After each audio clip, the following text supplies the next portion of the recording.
Mobile হোৱাৰ পিছতে মোক গোটেই বন্ধুবিলাক এটা এটাকৈ পাবলৈ আৰম্ভ কৰিলোঁ ফেচবুক থ্ৰু দি। তাৰপিছতে এজনক পাই আকৌ 10জনক পালোঁ, তেনেকৈ ধৰণি এতিয়া ভাল। যোৱা গল্ডেন জুবলি সময়ত মই আহিব নোৱাৰিলোঁ, অতি দুখৰ বিষয়। সেইখিনি সময়ত কি হৈছিলে, এটা ৱেলৰ পৰা গেছ ওলাই আছিলে। তাৰমানে যেতিয়া আমি যিহেতু গেদীয় শিল মানে ছেডিমেণ্টাৰী ৰক যেতিয়া ডিপজিট হৈ হৈ তলত যেতিয়া অইলৰ গেছ ফৰ্ম হয়, সেই গেছটো ওপৰত যিটো মানে ছইলৰ ৱেট প্ৰেছাৰ, সেইটো প্ৰেছাৰটো তাত থাকে। চ' যদি আমি এটা হোল খান্দি যদি এটা হোল এটা বনাই দিলোঁ তললৈকে, তেতিয়া বিগ ফ'ৰ্চত ই ওপৰলৈ আহে। It is like a volcano, আগ্নেয়গিৰিৰ নিচিনা চিটুৱেশ্যন সৃষ্টি হয়, মাৰি পঠিয়ায়। আৰু গেছ যদি বিগ ভলিউম, এটা সৰু গেছ চিলিণ্ডাৰ পাইপেদি গেছ ওলালে গোটেই ভয় খাই যাওঁ আমি। এটা ডাঙৰ হোল এটা মাজেদি ওলাব গ'লে মানে কোটি কোটি গেছ চিলিণ্ডাৰ সমান গেছ ওলায়, গোটেই গাঁও চাওঁ জ্বলি শেষ হৈ যাব। তেনেকুৱা এটা চিটুৱেশ্যন হৈছিলে, আণ্ডাৰগ্ৰাউণ্ড ব্ল'ত হৈছিলে। আৰু আপোনালোকে শুনি ভাল পাব, অল ইণ্ডিয়াত সেইখিনি সময়ত এতিয়াও ব্ল' আউট কণ্ট্ৰল এক্সপাৰ্ট মই আছিলোঁ। চ' আপোনালোকৰ পলিটেকনিকৰে এজন এক্স ষ্টুডেণ্টে লিড কৰিছিলে all over India, even many places in the world I have visited for well control. So' well control কামত মই ব্যস্ত আছিলোঁ কাৰণে যোৱা গল্ডেন জুবলি আহিব নোৱাৰিলোঁ। আৰু সেইখিনি সময়ততো হাহাকাৰ অৱস্থা, চেণ্ট্ৰেল মিনিষ্ট্ৰীৰ পৰা ফোন, দিছপুৰৰ পৰা ফোন, ইভেন চিফ মিনিষ্টাৰ নিজে ফোন আমাৰ অইল ইণ্ডিয়াৰ ওপৰত যে আপোনালোকৰ গেছটোৱে গোটেই উজনি অসম ধ্বংস কৰি পেলাব, গেছ কণ্ট্ৰল কৰক। So' I was made the in charge of that control team. মই ইনচাৰ্জ আছিলোঁ, এৰি থৈ আহিব নোৱাৰোঁ। দিনে ৰাতিয়ে খোৱা নাই আৰু তাতেই খানা, তাতেই টেম্পৰাৰী মোবাইল বাংক হাউচ নি তাতেই গা ধোৱা, টয়লেট গোটেই কামবিলাক তাতেই, ৰাতিও তাতে থাকোঁ, দিনো তাতে থাকোঁ, দিনে ৰাতিয়ে কাম কৰিব লগা হৈছিলে। আৰু সেইটো কণ্ট্ৰল কৰিবৰ কাৰণে আমেৰিকাৰ পৰা আমি মানুহ মাতিব লগা হৈছিলে, আমেৰিকাৰ পৰা আহিছিলে। চ' আমেৰিকাৰ পৰা যেতিয়া আহিছিলে, আমেৰিকাৰ পৰা অহা যিকেইজনে মানুহ, সিহঁতে এটা বিল দিলে যে 35 days কাম কৰিব, they will take 65 crore rupees and they are not sure date at what time it will be completed. তাৰমানে সেই আগ্নেয়গিৰিটো কেতিয়া বন্ধ কৰিব চিয়'ৰ নাছিলে।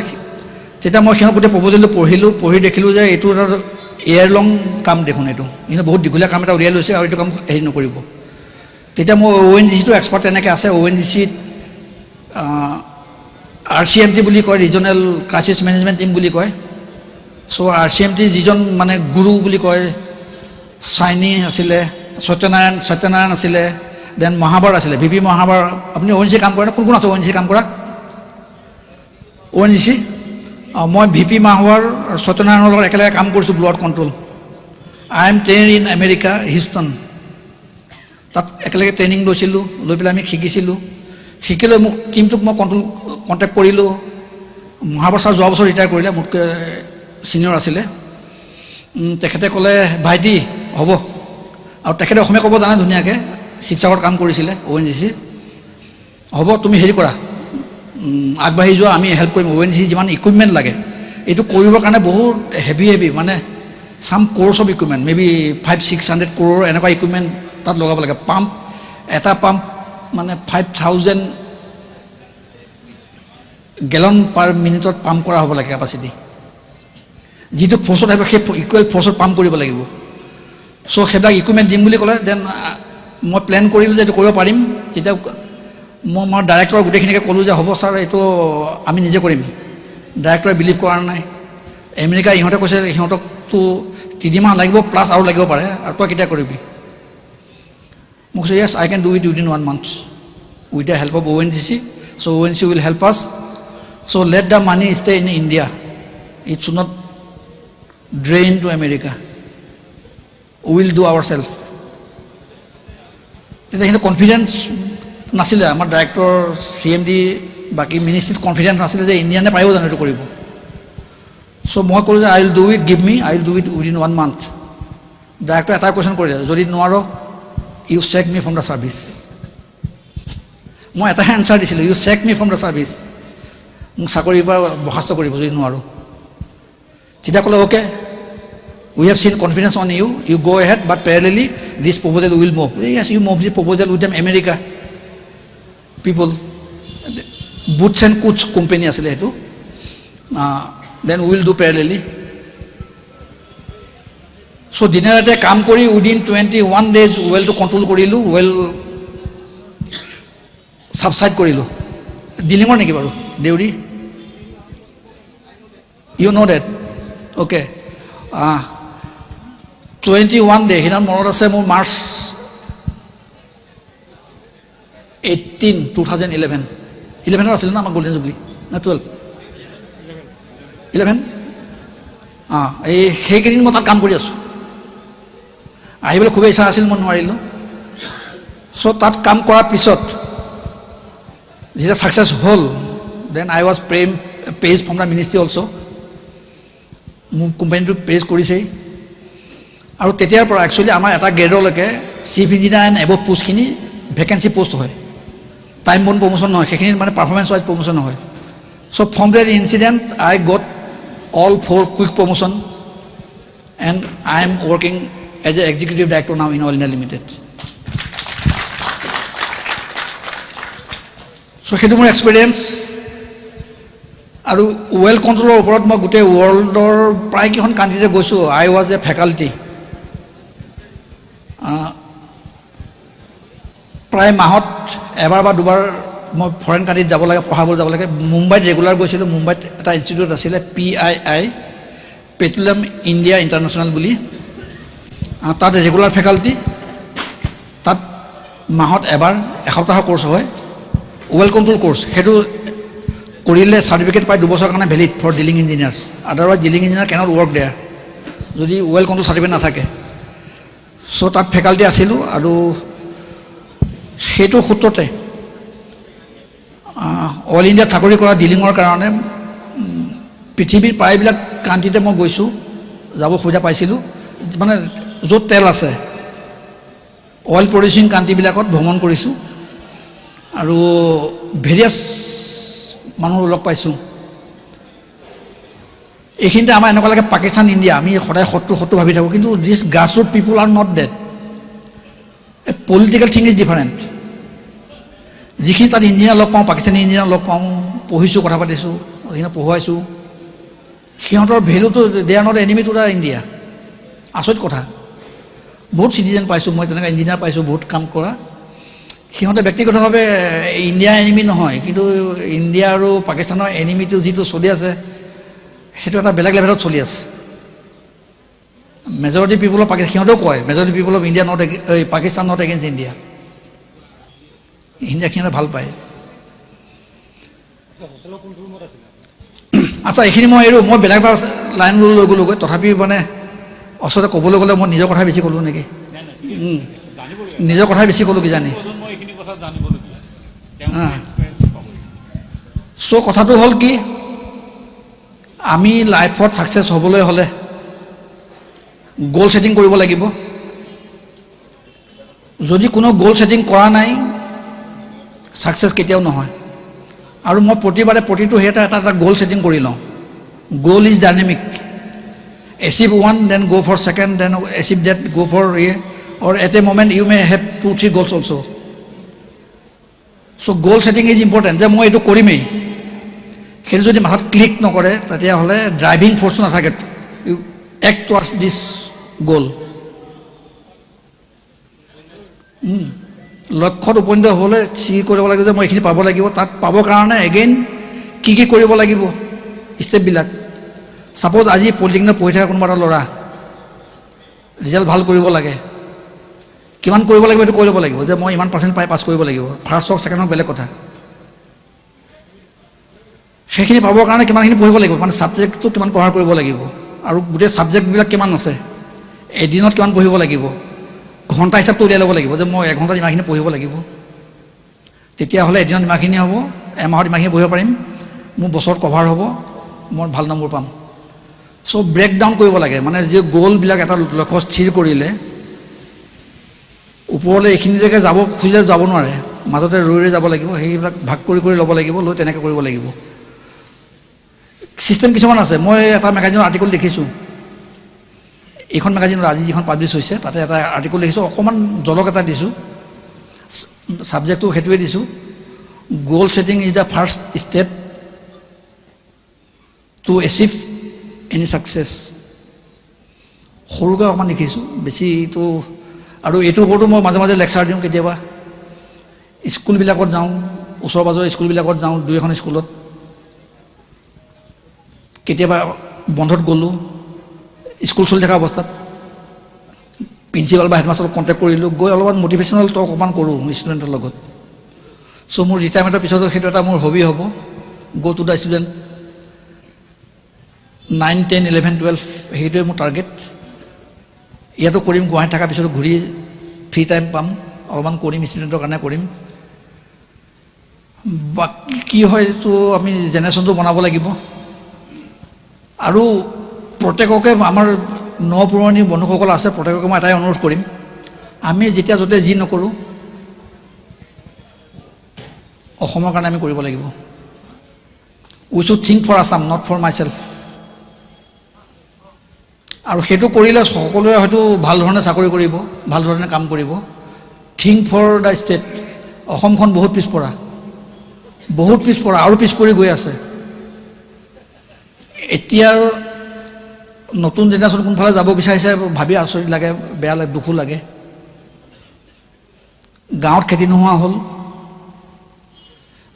নোহোৱা হ'ল এটকীয়া চাউল পাই খেতি নকৰা হ'ল কৰিবলগীয়া মানুহখিনিও সেইবিলাকৰ কথা আছে বহুত ইছ্যু আছে অসমখনৰ কাৰণে আৰু যদি অলপ সময় পায় নিজৰ চাকৰি সময়টো নিজে কাম কৰা নিজৰ দৰমহাকেইটা পোৱাৰ বাহিৰেও অকণমান পাৰিলে ছ'চাইটিৰ ফালে আমি সকলোৱে চাব লাগে মনত ভাৱ হয় কিন্তু মই একদম সুবিধা নাপাইছিলোঁ তথাপিও তাৰ এৰিয়াতে ওচৰ পাজৰ গাঁওবিলাকত যাওঁ অলপমান কিবা কিবি খেতিয়কে হওক দোকানীয়ে হওক কোনোবা মিস্ত্ৰীয়ে হওক কোনোবা গেছ কৰি তাতে হওক কথা পাতি কেনেধৰণৰ অকণমান হেৰি কৰিব লাগে অকণমান ট্ৰাই কৰোঁ কিন্তু পৰা নাই ৰিটায়াৰমেণ্টৰ পিছতো এইটো এটা প্ৰজেক্ট থাকিব তেনেকৈ কৰিম বুলি ভাবিছোঁ আৰু ইয়াতে মই হোষ্টেলত 40 ৰুম নম্বৰ 40 দুবছৰ থাকিলোঁ আৰু আজি হোষ্টেলটো দেখি দুখো লাগিছে অৱস্থা খুবেই বেয়া বহুত বেয়া হৈ গ'ল হোষ্টেলটো মানে এইটো লাইভ হোষ্টেল সিহঁত লাগাই নাই এজন ষ্টুডেণ্ট থাকে তেনেকুৱা লাগাই নাই এনেধৰণৰ লাগিছে মনটো কি কৰিব পাৰোঁ ইয়াৰ মাজত যদি আমি এলুমিনিয়ে কিবা কৰিব পাৰোঁ বা প্ৰিন্সিপালৰ লগত আলোচনা কৰি গভৰ্ণমেণ্টৰ ফালৰ পৰা কিবা যদি কৰিব পাৰোঁ আৰু যদি তেনেধৰণৰ কাম গভৰ্ণমেণ্টৰ ফালৰ পৰা আহিলে যিকেইজনে কৰিব হয়তো আমাৰ পলিটেকনিক পাছৰে কোনোবা দুই এজনে কামটো হয়তো কৰিব চোৱা চিতা কৰিব নিজৰ ঘৰ নিচিনাকৈ চাই যদি কামটো কৰে সেইটো মোৰ অনুৰোধ থাকিলে যোনে কৰিব ইয়াৰ পিছত আৰু বহুতে ক'ব মই বহুতখিনি ক'লোঁ নিজৰ কথাই বেছি ক'লোঁ মষ্ট লাগিলে ক্ষমা কৰিব ধন্যবাদ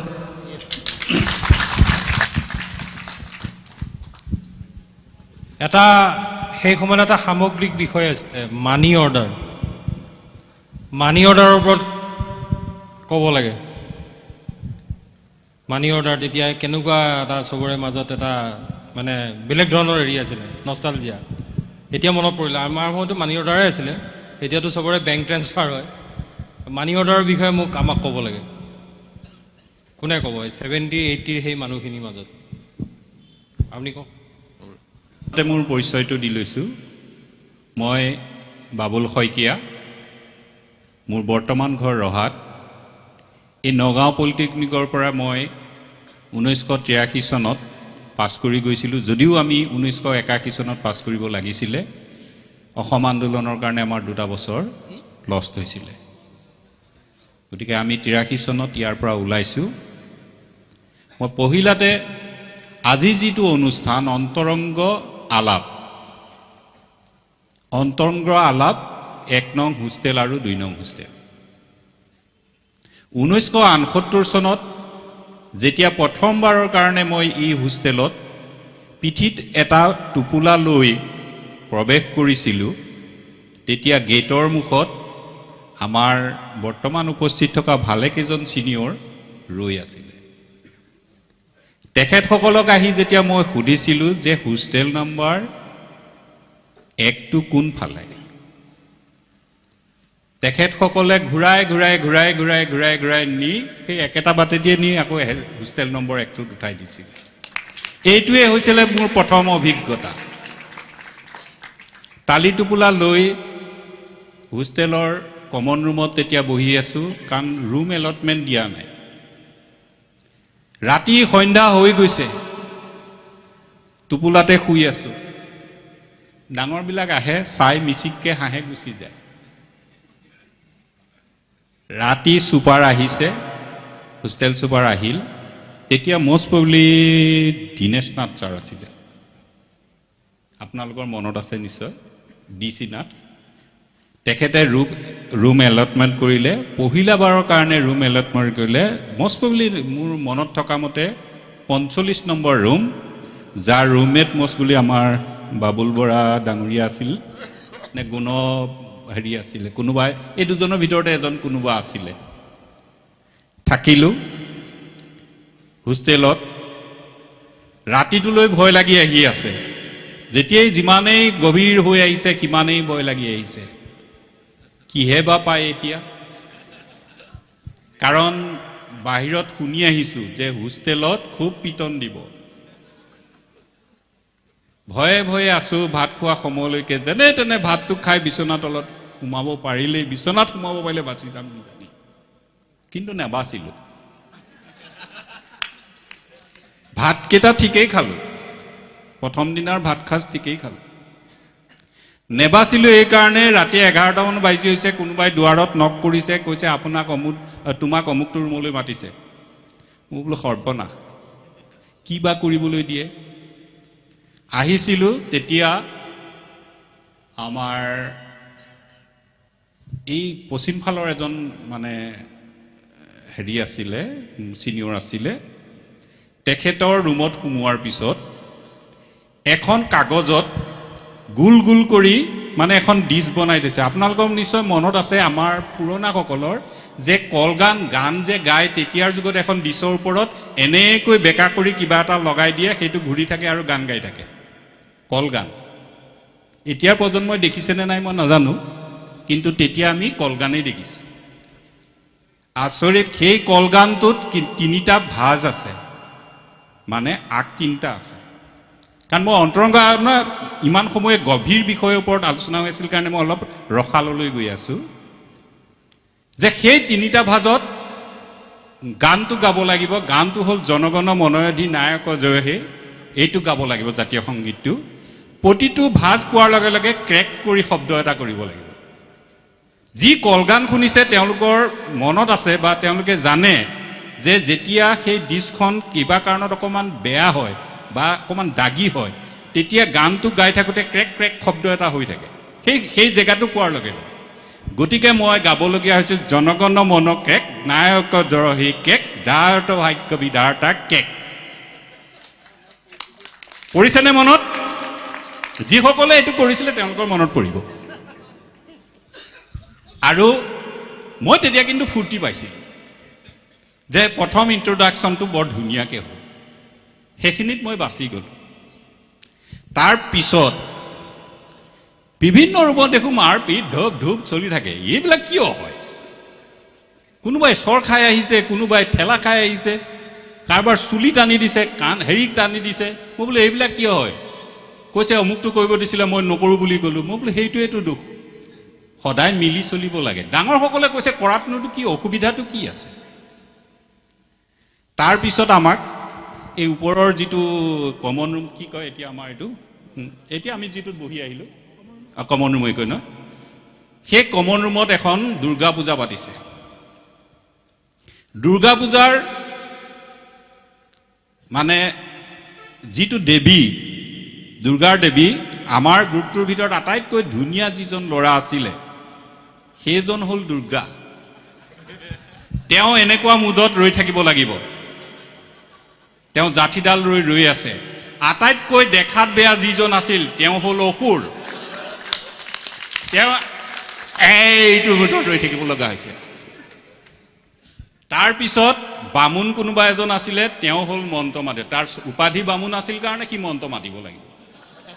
আৰু মোৰ ভাগত পৰিছিল এই কাঁহখন বজাই থকা। মই খালি এইখন লৈ এনেকৈ, কিন্তু হাতত কাৰো একো নাই, কাঁহখন লৈ মই বজাই থাকে, টং টং টং টং, মোৰ এইটোৱেই কাম। আৰু সেই হিচাপে দুৰ্গা পূজা হৈ গ'ল, আশীৰ্বাদ হৈ গ'ল। তাৰ নেক্সট ষ্টেজটো আহিল ভলীবল খেলা।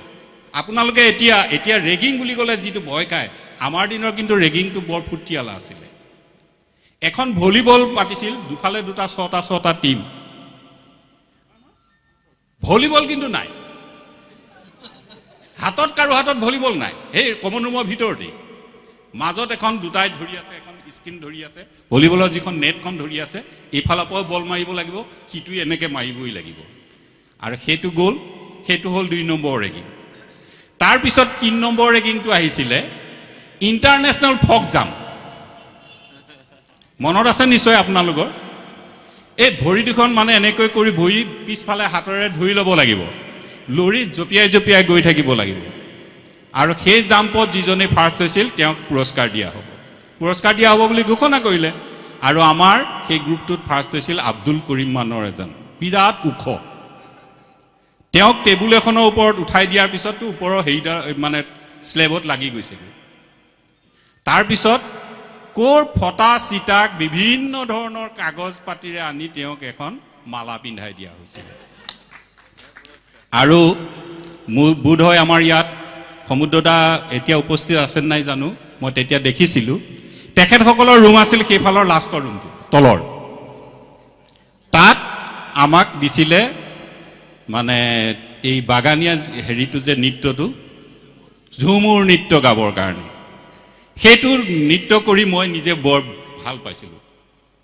আৰু একেবাৰে শেষৰ যিদিনাৰ পৰা মানে হেৰি শেষ হ'ব ফেচমেণ্ট ছ'চিয়েলৰ মানে হোষ্টেলৰ যিটো এটা খানা হয় নহয় মই নতুন বিলাকৰ কাৰণে সেই খানাটো পাতিবৰ কাৰণে যিদিনা লাষ্ট হৈছিলে সেইদিনা কমন ৰুমত মিটিং হৈছে আৰু মিটিঙৰ পৰা এখন ট্ৰেইন যাত্ৰা কৰিছিলে সেই ট্ৰেইনখন তাৰ পৰা দবা এটা মানে মেইন ইঞ্জিন শকত চাই পেলাই এটা ল'ৰাক মেইন দবা ইঞ্জিন বনাই দিছিলে আৰু আমি গোটেইবিলাকে পিছত ধৰি ধৰি মানে কৰি গৈ থাকিব লগা হৈছিলে আৰু ৰাস্তাৰ বিভিন্ন ঠাইত এজন ল'ৰা পৰি আছিল সেই ল'ৰাজন ক্ৰছ কৰাৰ সময়ত কিন্তু সব লুটি খাই পৰিব লাগিব এইবিলাক হৈছিল আনন্দ আৰু সেই আনন্দখিনি পাৰ কৰাৰ পিছত যেতিয়া নৰ্মেল অৱস্থালৈ যেতিয়া আমি আহিছিলোঁ তাৰ পিছৰ পৰা নৰ্মেল অৱস্থালৈ আহিছিল যেন সকলো আমি ভাই বন্ধু দাদা ভাইটি হৈ গৈছিলোঁ আৰু যিসকলে সেই সৰু সৰু কথাখিনি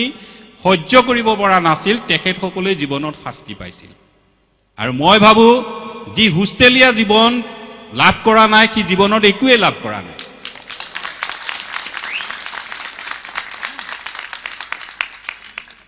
এই হোষ্টেলতে সুখ দুখৰ পৰা ধৰি সকলো ধৰণৰ কথা হৈছিল বিভিন্ন তেতিয়াৰ যুগত প্ৰেম প্ৰীতিৰ কথাৰ পৰা ধৰি বিভিন্ন তেতিয়া আমাৰ ৰাইজ এই ষ্টেপত ৰৈ থাকে মোৰ পেয়সীৰ চিঠিখন কেতিয়া আহি পাব প্ৰত্যেকৰে সেইটো আশা যেন এখন মানে যেতিয়া এইখিনি দেখে যে মানে পিয়নজন আহিছে সব ৰেডি ইয়াত কাৰ্ছ কেতিয়া এই তাৰ লগতেই আহিছিলে মনি আদাৰ এই মনি অৰ্ডাৰখনৰ কাৰণে প্ৰত্যেকটো মানুহে বাট চাই থাকে যে পিয়নটো আহিব নেকি পিয়নটো আহিলে মনি অৰ্ডাৰটো আহিল নে নাই যে যাৰ মনি অৰ্ডাৰ আহিছে তেওঁৰ মনত ফূৰ্তি আৰু বাকী সকলৰ মনটো দুখ লাগে কিন্তু এটা কথা আছিল যে মনি অৰ্ডাৰ যিদিনাই যাৰ নাহক যদি তাৰ অন্তৰংগ বন্ধু কিজনক সেইদিনা কিন্তু হোটেলত নি পেলাই এইটো কি আছিলে ক্ৰীম বন আৰু লাল চাহ কাপ খুৱাব লাগিব এতিয়াও পানীগাঁও চাৰিআলিত এখন হোটেল আছিলে 35 পইচাত ক্ৰীম বন আৰু লাল চাহ পোৱা যায় তেতিয়াৰ যুগত অলকাৰ পৰঠা আমাৰ কাৰণে এই হ'ল মানে এইখিনি হ'ল প্ৰথম অভিজ্ঞতা তাৰপিছত মই 37 নম্বৰ ৰুমলৈ ট্ৰেন্সফাৰ হ'লোঁ এই 37 নম্বৰ ৰুমত থাকোঁতেই মই নগাঁও পলিৰ মেগাজিন ছেক্ৰেটাৰী প্ৰথমবাৰৰ কাৰণে 1978 আপুনি যি বছৰ GS আছিলে সেই বছৰ মই পলিটেকনিকৰ মেগাজিন ছেক্ৰেটাৰী আৰু এখন সুন্দৰ মেগাজিন সেই বছৰ ওলাইছিলে আৰু এতিয়াৰ সিনিয়ৰ প্ৰায় সকলোৰে ফটো তাত আছিলে তাৰ পিছৰ বছৰ 1979ত ঘূৰ আন্দোলনৰ টাইমত শইকীয়াদাই যেতিয়া মানে GS পদ এৰিবলগীয়া হৈছিল এই অধমৰ ভাগত সেই GS পদটো আহিছিলে আৰু মই ভাবোঁ যে নগাঁও পলিটেকনিকৰ আটাইতকৈ দীঘলীয়া টাৰ্মৰ কাৰণে GS থকা মানুহজনী আছিলোঁ এই বাবুল শইকীয়া কাৰণ 2টা বছৰ ইলেকশ্যন হোৱা নাছিলে সাধাৰণতে আমাৰ জি এছবিলাক এবছৰীয়া হয়, কিন্তু 2 বছৰ ইলেকশ্যন নোহোৱাৰ কাৰণে মই একেৰাহে জি এছেই হৈ থাকিবলগীয়া হৈছিল, মানে আসনৰ পৰা নামিবলগীয়া হোৱা নাছিলে। সেই জি এছৰ টাইমত আমাৰ ইয়াত চৌধুৰী এতিয়া বৰ্তমান উপস্থিত আছে, তেখেতসকলৰ কিছুমান গ্ৰুপ আছিলে। সেই গ্ৰুপসকলবিলাক তেতিয়া কিন্তু ইয়াত ৰাতি ৰাতি আছিলে, বহু বৰ্ডাৰে ইয়াত গম নাপায়। আৰু এটা সময় মনত আছে, এছ কাৰ্বিলন যেতিয়া ইয়াৰ DC আছিলে, ৰাতি 1 বজাত আহি ইয়াত হোষ্টেল ৰেড হৈছিলে। সেই হোষ্টেল ৰেড হোৱাৰ সময়ত মই জি এছ আছিলোঁ, মোৰ দুৱাৰত নক হৈছিলে ৰাতি 1 বজাত, দেখিছোঁ পুলিচ। তেখেতসকলক সুধিছোঁ যে কিয় আহিছে, যে জি চিছাৰ তলত আছে, আপোনাক মাতিছে, জি এছক মাতিছে। আহিলোঁ, তেখেতক ক'লে যে ইয়াত উগ্ৰপন্থী মানুহৰ কোনোবা মানুহ আছে, গতিকে তেখেতসকলক বিচাৰি আহিছোঁ।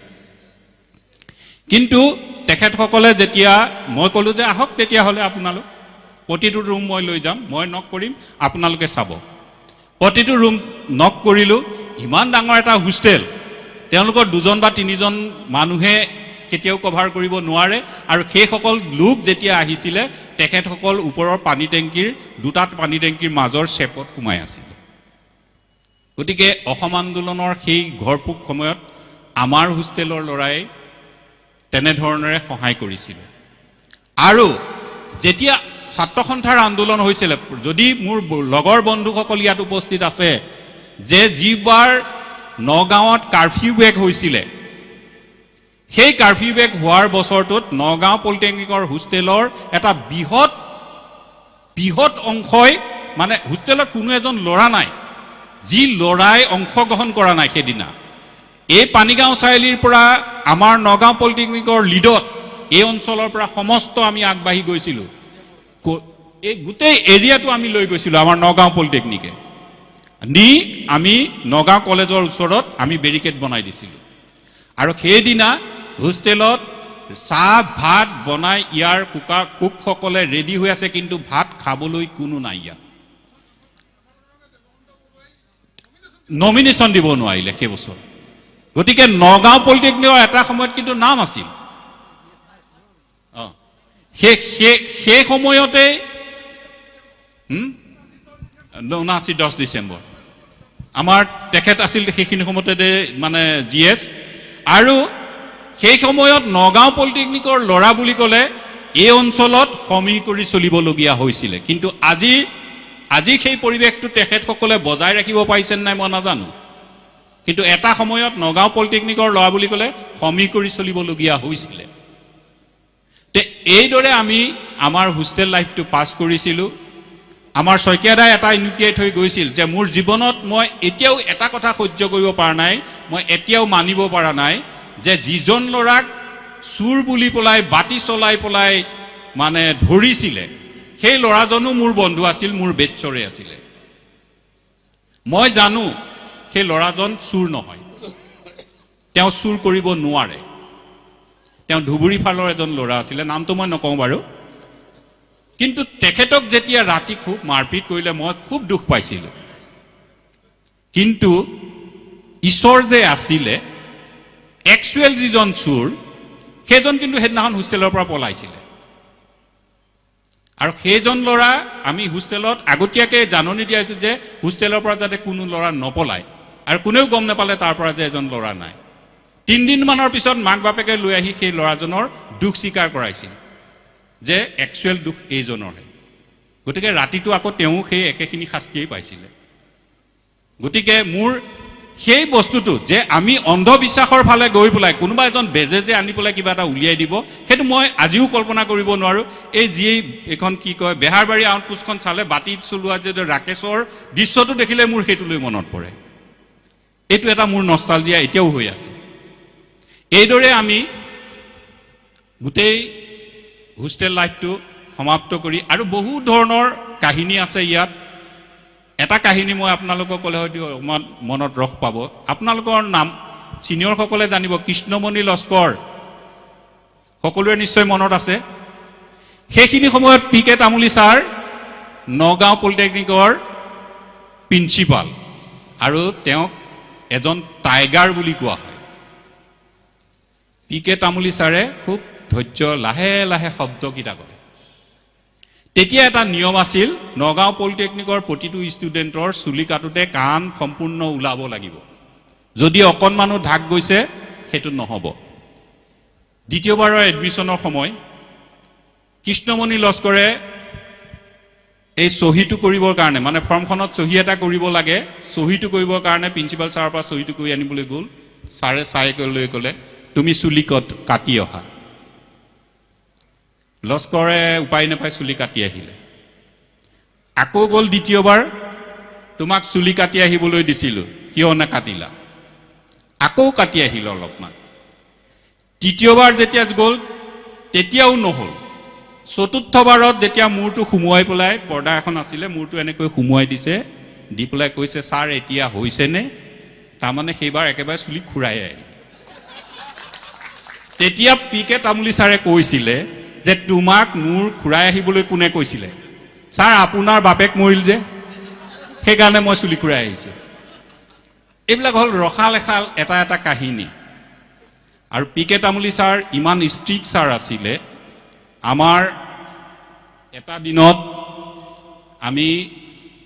আমাৰ বেচটোৱে হৈছে নগাঁও পলিটেকনিকৰ ছিমেষ্টাৰ ছিষ্টেমৰ প্ৰথম বেচ সেই বেচটোত ফাৰ্ষ্ট ইয়েৰ আছিল নে ছেকেণ্ড ইয়েৰ আছিলোঁ মই পাহৰিছোঁ যে এই যে হেৰি মাৰ্কশ্বিটখন যে চুৰ হৈছিলে তেতিয়া তাৰমানে মাৰ্কশ্বিট এখন মাৰি দিছিলে যে টাৰ্মিনেলৰ পৰীক্ষাৰ যিটো মাৰ্কশ্বিট এই ইয়াতে নটিচ বৰ্ডত মাৰিছিলে কোনোবা এজনে আমাৰ লগৰ মানুহে সেইখন নম্বৰ কম পোৱাৰ কাৰণে ফালি পেলালে কোনে ফালিলে ক্লাছত গ'ল যে ক্লাছত এইটো কোনে ফালিলে উলিয়াব নোৱাৰিলে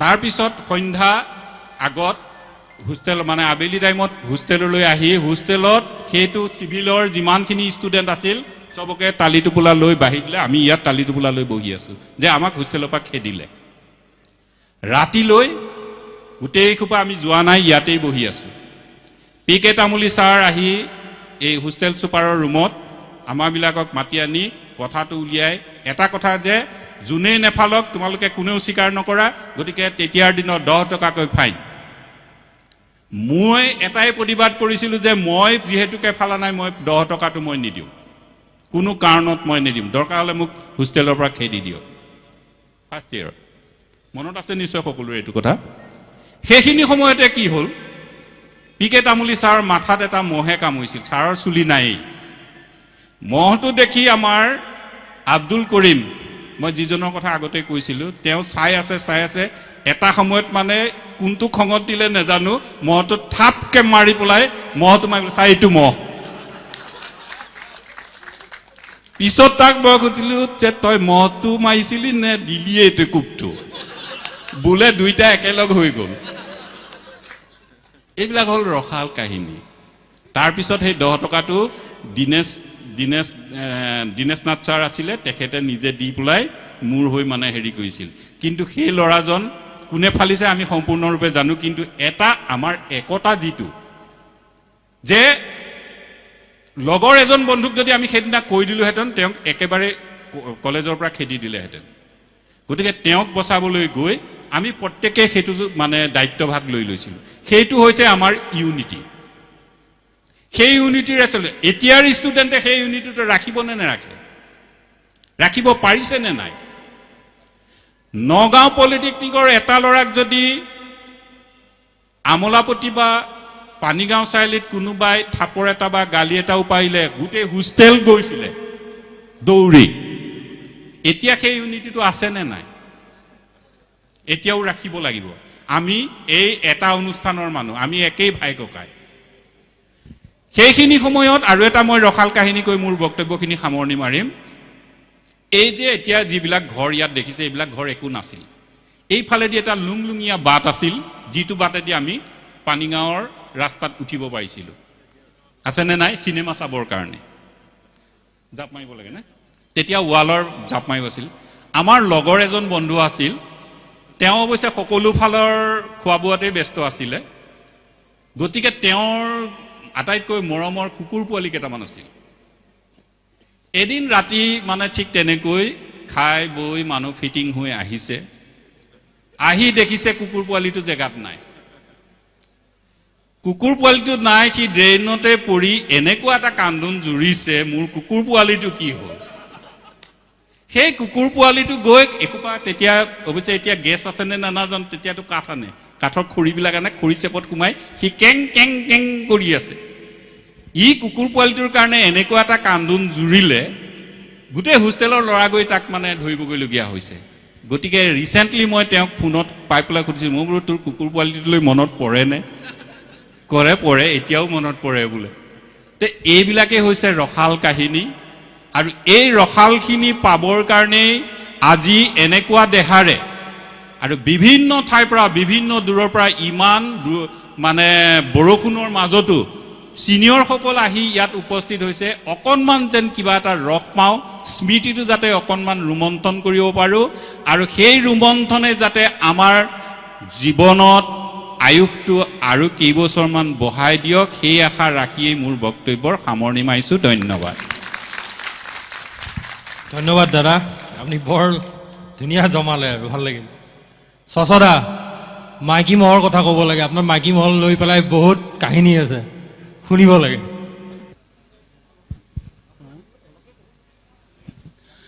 মোৰ পৰম শ্ৰদ্ধাৰ ইয়াত উপস্থিত জ্যেষ্ঠসকল, মোৰ মৰমৰ বন্ধুসকল আৰু কনিষ্ঠজন, মোৰ নামটো ক'লে আৰু তথাপিও পৰিচয়টো দিছোঁ। মোৰ নাম চচধৰ চৌধুৰী। মই ইয়াৰ পৰা 86 চনত ওলাইছিলোঁ। মই ৰাজনীতিৰ লগত জড়িত আছিলোঁ, সকলোৱে জানে। 28 বছৰ আণ্ডাৰগ্ৰাউণ্ড ৰাজনীতিৰ লগত মই জড়িত আছিলোঁ। তাক বাদ দিলে এই নগাঁও পলিটেকনিকৰ প্ৰায় 3 বছৰ 2 মাহ 3 মাহমান হ'ব। এইখিনি সময়ে মই মোৰ জীৱনৰ সোণালী জীৱন বুলি ভাবোঁ। এতিয়ালৈকে মোৰ নিজৰ ব্যক্তিগতভাৱে যদি কিবা জীৱন আছিল বা আছে, এই দিনকেইটাই। মই আৰ্যত হোষ্টেলত আছিলোঁ 2 বছৰ।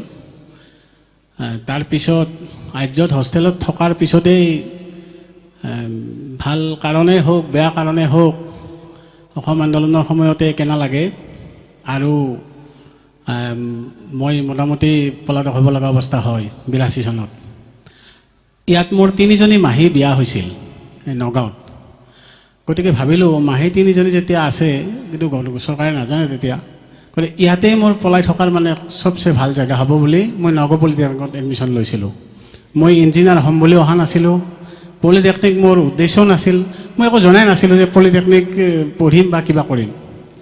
সেইটো ৰাজ্যত পঢ়ি থাকোঁতে কেনে লাগিল, মই ইয়াতে 82 চনৰ শেষৰ ফালে সোমাওঁ। আৰু 86 চনলৈকে মোৰ বাচি থকাৰ কাৰণটো নগাঁও পলিটেকনিকৰ এই হোষ্টেলৰ 2 নম্বৰ 30 নম্বৰ ৰুম আৰু মোৰ লগৰ বন্ধুখিনি।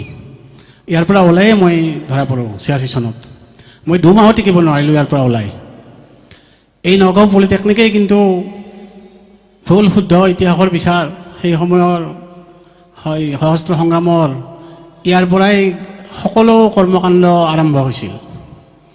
ইয়াতেই আমাৰ কেন্দ্ৰীয় সমিতিৰ মিটিং হয়, ইয়াতেই গোটেই উত্তৰ পূৰ্বাঞ্চলৰ বিদ্ৰোহীসকলে লগ হয়, ইয়াৰ পৰাই সকলো তেজপাত হৈছিল। আৰু মই সেই কাৰণটোৰ কাৰণে ইয়াতে পঢ়ি থাকিব লগা হৈ থাকিল। অকল সেইটোৱে কাৰণ, বেলেগ কথা একো নাছিল মোৰ। প্ৰথমৰ পৰাই মই এটা কথা আজিও ক'ম, এই নগাঁও পলিটেকনিকৰ যে শৃংখলতাবোৰ আছিল, হোষ্টেল দুইটা এটা হোষ্টেল নিচিনা, আমি 2টা হোষ্টেল বুলি নাভাবিছিলোঁ। বোধ কৰোঁ মই নিজেও মিলিটাৰী লাইনৰ মানুহ আছিলোঁ, মিলিটাৰীটো সেনেকুৱা ডিচিপ্লিন নাছিল। আমি নিজৰ মা দেউতাৰ কথাও নুশুনা ল'ৰা আছিলোঁ। আমি অলপ বদমাছ ল'ৰা আছিলোঁ সৰুৰ পৰা, ব্যক্তিগতভাৱে মই নিজৰ কথা কৈছোঁ। কিন্তু হোষ্টেলত কোনো এজন ছিনিয়ৰে ক'ব নোৱাৰে যে চচয় মোৰ আগত আজি কিবা এটা কথা কৈছে। বাবুল্লাহঁত আছিল, বাবুল্লা আৰু ভূপেন গায়ন। মই সদায় কওঁ, বহুতত কৈছোঁ যে পলিটেকনিকত নাথাকি যদি তেওঁলোকে ৰাজনীতি কৰিলেহেঁতেন মেভাৰিক লিডাৰ হ'ল হয়। 2জনে, এজনটো ঢুকাল, আৰু তেখেতে যেনেকুৱা অৱস্থাত মই যোৱাবাৰ দেখিলোঁ ভূপেন গায়নক, মই নিজে বৰ আচৰিত পাওঁ কি কাৰণে এনেকুৱা হ'ল, মানসিক ভাৰসাম্য হেৰুৱাই। আৰু বাবুল্লাৰ এতিয়া আছিল, বাবুল্লাই যিবিলাক কথা কৈছে সঁচা কথা। মই একেবাৰে সাধাৰণ, এতিয়াও সাধাৰণ ল'ৰা, তেতিয়াও সাধাৰণভাৱে আহিছিলোঁ, কোনো জনা নাছিলে। মোৰ এজন বন্ধু সৰজ তালুকদাৰ আছে, প্ৰথম মই তাকে কৈছোঁ যে মানে খেলা খেলিছিল, মই খেলা খেলিছিলোঁ, যে মই মানে আচলতে ইয়াতে ভাই পলাবহে আহিছোঁ কথাটো, গতিকে ইয়াতে কেনেকৈ থকা যায় এতিয়া পলাই, সেইটোৱে মোৰ কথা। তেওঁ প্ৰথমৰ পৰা তেওঁ জানে। তাৰপিছত মোৰ ৰুমমেট নৰেন দাস আছিল, নৰেন দাসক ক'ব বাধ্য হ'লোঁ। ৰুমমেট কেইটাই জানে, এনেকৈ জানোতে জানোতে লাহে লাহে বহল হ'ল। কিন্তু সকলোৱে সহায় কৰিছিল, চবেই জানে ইয়াত কোন আহে, কোন থাকে, কি থয় কি নথয়। বাহিৰৰ পৰা যিবিলাক ল'ৰা আছিল, তেওঁৰ বাহিৰৰ মানুহে মোক যথেষ্ট সহায় কৰিছিল। ককিল দাহঁত আছিল, ককিল দাও মৰিলে আজি, বাকীখিনি বোধহয় ইমান যোৱাখিনি গ'ল। তেতিয়া ৰেগিং হৈছিল, ৰেগিং কৰিলেও আমি আজি দাদাই যিটো কৈছে তেনেকুৱাই, আমি কোনো ক'ব নোৱাৰোঁ যে কোনোবা আমাক বেয়া ব্যৱহাৰ কৰিছিল। মই প্ৰথম আহোঁতে চন্দন মজুমদাৰে মোক মাতি নিছিলে। মই শেষৰ ফালে আহিছোঁ, মই মাহীহঁতৰ ঘৰত থাকোঁ, আহোঁ। মাতি নি মোক কৈছিল যে ক'ৰ পৰা আহিছা তুমি? মই কৈছোঁ মই নলবাৰীৰ পৰা আহিছোঁ। কৈছে মই একো কোৱা নাই আৰু। তেতিয়া কৈছে বোলে তুমি মাইকী, মই ধৰিব দিছিল মোক, মোৰ আজিও মনত আছে।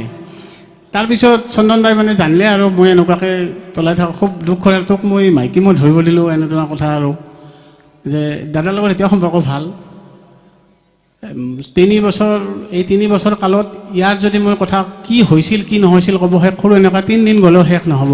কিন্তু এই পলিটেকনিকৰ হোষ্টেলৰ সেই সময়ৰ যি দাদাই আগতে কৈছে যে এতিয়া যে মৰা হোষ্টেল হেন লাগে। তেতিয়া ল'ৰাবিলাকৰ যি মানসিক মানে এটা জোচ আছিল, যি ক্ষমতা আছিল, আমাৰ যি মানে আচৰিত কথা। আমি 14 গেমলৈকে ভলী খেলোঁ ইয়াত জেদত, অলকাত পৰঠা খোৱাৰ কাৰণে। এই মাজৰ ফিল্ডত ইয়াত এতিয়াও আছে শান্তনু ভূঞা, তেওঁ আছে, আৰু আমাৰ লগৰ এজন মিজো বন্ধু আছিলে, তেওঁ নামটো মোৰ এতিয়া জমিং লিয়ান আৰু শান্তনুৰ ইয়াতে মানে ভলী মানে বেডমিণ্টন খুব ভাল খেলিছিল শান্তনু ভূঞাই। পিছত আমাৰ সংগঠনতে গৈছিল আৰু যি নহওক। নগাঁও পলিটেকনিকৰ হোষ্টেল দুফাল, এফাল জমিং লিয়ানাক ছাপোৰ্টাৰ, এফাল শান্তনু ভূঞাৰ মানে ছাপোৰ্টাৰ। সেই দিনবিলাক আৰু যেন ঘূৰি আহিব আমি নাভাবোঁৱে। এতিয়া দুখ লাগে। আজিলৈকে মই জীৱনত এদিনে কান্দিছোঁ, মাত্ৰ এদিন। বহুত ঘাত প্ৰতিঘাত সংঘাত গৈছে। যিদিনা নগাঁও পলিটেকনিকৰ পৰা গুচি যাওঁ হোষ্টেলৰ পৰা, ইজনে সিজনক এৰি যাব নোৱাৰে ইয়াৰ পৰা। ইয়াৰ পৰা ল'ৰাবিলাক গৈছোঁ, দেখিছোঁ মানে আমাৰ এই ব্ৰিজৰ ওচৰত, তাতেও ল'ৰাই ট্ৰেন্সপৰ্টত মেটাটোৰ ওচৰতে চকুৰ পানী ওলাই আছে। গতিকে আমি অৱশ্যে অলপ বেলেগো আছিলোঁ, আমাৰ কি মানসিক শক্তি আছিল আমি ভাবিব নোৱাৰোঁ। যে এই নগাঁও পলিটেকনিকক মই কেতিয়াও পাহৰিব নোৱাৰোঁ। মই তেতিয়া মেডিতাহঁতেও কৈছোঁ এই কথাটো সোণালী জয়ন্তীত। আজি হোষ্টেলৰ শুনি মই তেওঁক চিনি নাপাওঁ, এই হোৱাটছএপৰ পৰা ফটোটো পাইছোঁ, মানে ফটোকৈ লগ পালোঁ ৰেলৱে ষ্টেচনত, যে ইয়াত কিবা এটা পাতিছে, নাহিম বুলি ক'লে যেন পাপবোধ হয় আমাৰ, এনেকুৱা লাগে। ইয়াৰ পৰাই আমি আচলতে বহু কথা শিকি গৈছিলোঁ। এতিয়া হোষ্টেলত মোৰ ভাই এটাও আছিল কিছুদিন আগতে, কিন্তু তেনেকুৱা এটা নাই যেন লাগে। আমি অদিতি হলত কাজিয়া হয় ব্লেকাৰৰ লগত, ইয়াৰ মানুহ মানে জেলত সোমাল, আমি আঁঠুৱা ষ্টেণ্ড লৈ মানে কি কাৰবাৰ, এইবিলাক কাৰবাৰ ভাবিব নোৱাৰে কথা। এতিয়া ক'বও লাজ লাগে নিজৰো, মানে এনেকুৱা। এইটো মানে আমাৰ সাম্ৰাজ্য নাছিলে এই অঞ্চলটোত, আমি যি ক'ম সেয়ে হ'ব ইয়াতে। সঁচা কথা কৈছোঁ, আমাৰ দখলত আছিল আৰু তেতিয়া। আমি কে হেণ্ডিক খেলিছিলোঁ ইয়াৰ পৰা ভলীবল, গোটেই গুৱাহাটী ইউনিভাৰ্চিটি আমাক ছাপোৰ্ট দিছিল। যে গৌতম দা ঢুকাল, তেতিয়া সৰজ তালুকদাৰ আছে, তেওঁৱে মোটামুটি আমাৰ টীম উলিয়াইছিল। তাৰ আগলৈকে কলেজৰ স্বীকৃতি এনেকুৱা মানে ডাঙৰ খেলা কোনো খেলা নাছিল, আমি খেলিছিলোঁ। তাৰ্জান ভৰালী ছাৰে লৈ গৈছিল আমাক, গোটেই অসমে আমাক ছাপোৰ্ট দিছিল কে হেণ্ডিকত। আমি কোৱাৰ্টাৰ ফাইনেলত হাৰিলোঁ। তাৰপিছত আমি এক্সকাৰ্ছন গৈছিলোঁ, যিফালেদি এক্সকাৰ্ছন গৈছোঁ তাত কিজানি এতিয়াও যদি মানুহ বাচি আছে ক'ব আমাৰ কথা। আমি কত কাণ্ড কৰিছিলোঁ, কিন্তু এতিয়া কিবা মৰা হোষ্টেল হেন লাগে মোৰ। আজি সঁচাকৈ কৈছোঁ, ল'ৰাবিলাক দেখিলে যেন তেখেতসকলৰ মানে অলপ ইচ্ছাই নাই নেকি, কেনেকুৱা মই নাজানো আৰু। ফিল্ডত বন গাজি গৈছে, ইয়াতে খেলা ইমান খেলা ধূলাৰ পৰা আৰম্ভ কৰি চবতে। আৰু ছাৰসকলৰ ভিতৰতো এতিয়া লস্কৰ ছাৰ আছে, চাংমাই ছাৰ ঢুকাল। চাংমাই ছাৰে কৈছিল আমি যেতিয়া 50ত আহোঁ যে তহঁতৰ নিচিনা ল'ৰাই পোৱা নাই আমি। ছাৰে নিজে কৈছিল যে তহঁতে ইমান বদমাছো আছিলে, কিন্তু বৰ মৰম লাগিছিল তহঁতক, এনেকৈ কয় ছাৰে। আৰু মই বিশেষ নকওঁ, এই হোষ্টেলৰ স্মৃতি লৈয়ে বাকী থকা দিনকেইটা কটাব পাৰিম বুলি ভাবিছোঁ। সোণালী সময় মই আজিও কওঁ, সেই 3 বছৰে জীৱন আছিল, আৰু তাৰপিছত আৰু জীৱন নহ'ল, আৰুনো ক'ত জীৱন হ'ব আৰু এতিয়া। এইহে কৈ মই বিশেষ নকওঁ আৰু বহুত ক'ব। ধন্যবাদ সুচদা। এইবাৰ ইণ্টাৰপলিৰ ওপৰত কথা ক'ব লাগে আমাৰ সাংস্কৃতিক সম্পাদক গুণীন্দ্ৰ চৌধুৰী।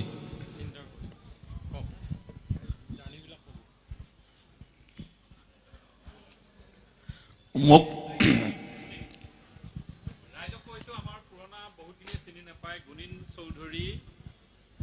তেখেতৰ আজিৰ যিটো গান ওলাব, তেখেতৰ সেই গানটো তেখেতেই লিখা, তেখেতেই সুৰ কৰা, আৰু তেখেতেই গোৱা ইমান সুন্দৰ গান এটা লিখিছে মই হোৱাটছএপৰ পৰা ফোন নাম্বাৰটো বিচাৰি উলিয়াই তেখেতক ফোন কৰি মোৰ ফালৰ পৰা ধন্যবাদ জনাইছিলোঁ আৰু মই সেই গানটো এতিয়া বাজিব বুলি বাৰে বাৰে ভাবি আছোঁ দেখোন এতিয়ালৈকে বাজা নাই এবাৰো গুণীন চৌধুৰীৰ গানটো এবাৰ বাজিলে মই মানুহটো অহাৰ লগে লগে গানটো যদি বাজি যায় তেতিয়াহ'লে আৰু ভাল হ'ব বুলি মই ভাবোঁ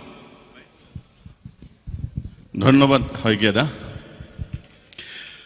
এইমাত্ৰ শশাদাৰ মুখত মোৰ গীতটোৰ কথাৰ মানে এটা লাইন স্পষ্টভাৱে আপুনি কৈছে যে সেই 3টা বছৰে আছিল জীৱনৰ শ্ৰেষ্ঠ সময় আপোনাক মই প্ৰত্যক্ষভাৱে পোৱা নাই দাদা কিন্তু জানো চিনি পাইছোঁ গোল্ডেন জুবিলিটোতো দেখিছিলোঁ মই গুণীন চৌধুৰী বৰপেটাৰ পাটবৌখীত মোৰ ঘৰ অৰিজিন গানটো আপোনালোকে শুনি লওক তাৰপিছত মোক তপনে দিয়া দায়িত্বটো মই যিমান দূৰ পাৰোঁ পালন কৰাৰ চেষ্টা কৰিম আমি মানুহ শিলক মূৰ দুৱাই স্মৰণ কৰোঁ আৰু এইটোতো আমাৰ এসময়ত মানে স্বৰ্ণময় জীৱনৰ অধ্যায় কলাত লোৱা এটা ঘৰ গতিকে ইয়াৰ স্মৃতিত নিশ্চয় চবেই আৱেগ অভিভূত হ'বই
মই আৰু বেছি দীঘলীয়া কৰিব খোজা নাই গীতটোত মোৰ যিখিনি ক'ব লগা আছিলে আজিৰ অনুষ্ঠানটোৰ বিষয়ে মই ইতিমধ্যে ক'লোঁ আৰু তপনে দিয়া ছাবজেক্টটোৰ বিষয়ে মই এটাই কথা ক'ম যে অলপ আগতে আমাৰ বয়োজ্যেষ্ঠ কেইজনে কৈ গৈছে যে সেই সময়ত যিকোনো সাংস্কৃতিক বা ক্ৰীড়া বিভাগত নগাঁৱতে হওক বা গোটেই অসম ভিত্তিতে হওক আমাৰ নগাঁও পলিটেকনিকৰ এটা সুকীয়া আসন চবতে আছিলে ইণ্টাৰপলিৰ কথা মানে হঠাৎ ডিব্ৰুগড় পলিটেকনিকত তেতিয়া ইণ্টাৰ পলিটেকনিক মিট হৈছিলে 87ত চাগে মোক হঠাৎ সাংস্কৃতিক সম্পাদক পাতি দিলে বোলে আমাৰ সাংস্কৃতিক হেৰিখিনি চাব লাগে তো পুৰণা যিখিনি আমাৰ এষ্টাব্লিছড মানে গায়ক গায়িকা আছিলে এনেকৈ যোগাৰ জথৰ কৰি আমি গৈ মানে এনেকুৱা হৈছে যে নিজে হাৰমনিয়াম পিঠিত লৈছোঁ নিজে তবলা মানে হেৰিত লৈ এনেকৈ লৈ গৈ আমি তাতে যিখিনি পাৰদৰ্শিতা দেখুৱালোঁ তাৰমানে প্ৰতিটা মানে প্ৰায় প্ৰতিটা হেৰি মানে গীতৰ ভাগতে জ্যোতি সংগীত হওক আধুনিক গীত হওক সমবেত সংগীত এনেকৈ গোটেইবিলাকতে গোল্ড মেডেল আমাৰে পালে মেক্সিমামখিনিত মানে সেই সময়ত ছাকচেছ আৰু মই যোৱা সপ্তাহত আহি গৈছিলোঁ এই গীতটোৰ ভিডিঅ' হেৰি কৰা হৈছে চিত্ৰগ্ৰহণ কৰা হৈছে চিত্ৰগ্ৰহণৰ কাৰণে যোৱা সপ্তাহত আহি গৈছিলোঁ ল'ৰাখিনিক সেই দুটামান কথাই কৈ গৈছিলোঁ আপোনালোকে যিখিনি লক্ষ্য কৰিছে আহিয়ে যে চাফ চিকুণতাটো আমাক লাগে নিজে থকা ঠাই সেইখিনি কথাই কৈছোঁ সৰু সৰু ল'ৰাকেইজন বহি আছে তেখেত আমাৰ ল'ৰাৰ বয়সৰ ল'ৰা মোৰ ল'ৰা থাৰ্ড ইয়াৰত ইঞ্জিনিয়াৰিং পঢ়ি আছে তো মই কৈছোঁ তোমালোক মোৰ ল'ৰাৰ বয়সৰ ল'ৰা সেইকাৰণে কৈছোঁ বেয়া নাপাবা নিজৰ ওচৰৰ নিজৰ সন্মুখত এনেকৈ জংঘল হৈ থাকিলে ভাল নালাগে তোমালোকে নিজে শ্ৰমদান কৰি অলপ চাফ চাফাই কৰি ল'ব পাৰা আৰু আজিৰ এই সভাখনৰ পৰা তোমালোকৰ শিকিব লগা এটাই বস্তু আছে যাক কয় আত্মবিশ্বাস আৰু যাক কয় নিজৰ মানসিক শক্তি বাবুল শইকীয়া দিয়া চোৱা বাবুল শইকীয়া দাক চোৱা দাদা নহয় তোমালোকে ককা বুলিব লাগে এখন ভৰিৰে তেখেত আজি আহিছে এই অনুষ্ঠানলৈ ইয়াৰ লগত কিমান আৱেগ জড়িত হৈ আছে কিমান আত্মীয়তা জড়িত হৈ আছে আৰু ই কিমান শক্তি প্ৰদান কৰিছিলে তেখেতক এসময়ত ইয়াত থকা দিনকেইটাত পোৱা শক্তিৰে তেওঁ গোটেই জীৱন পাৰ কৰি আজিৰ অধ্যাৱসায়ৰ সন্মুখীন হৈছে জানুৱাৰী মাহত ৰিটায়াৰ্ড হ'ব তেখেতে কৈছে কিন্তু আজি এই অনুষ্ঠানত আহিছে এনেকুৱা শক্তিশালী একোটা মন তোমালোকে ইয়াতে গঢ়ি তোলা যাতে গোটেই জীৱনত নিজৰ শক্তি প্ৰদৰ্শনেদি নিজৰ পৰিয়ালৰ নিজৰ ব্যক্তিগত জীৱনৰ উন্নতি সাধন কৰিব পৰা দেশৰ উন্নতি সাধন কৰিব পৰা এই মিটিংখনৰ পৰা তোমালোকৰ পাব লগা আৰু চাব লগা এইখিনি আছে তো মই বয়োজ্যেষ্ঠসকলক উপদেশ দিয়াৰ মোৰ ধৃষ্টতা নাই সেইটো তেখেতসকলৰ পৰা লোৱা জ্ঞানখিনিৰে মই তোমালোকক উপদেশটো দিছোঁ তো হোষ্টেলটো ভালকৈ ৰাখা যিখিনি তোমালোকৰ হাতত আছে আৰু নিজৰ পঢ়া শুনাৰ প্ৰতি আগ্ৰহৰ লগতে খেল ধেমালি গীত মাত চব কৰা গোটেইখিনি সমানে চলাই গ'লেহে এটা পূৰ্ণ জীৱন প্ৰাপ্ত হ'ব এইখিনি কৈ মই সামৰিছোঁ ধন্যবাদ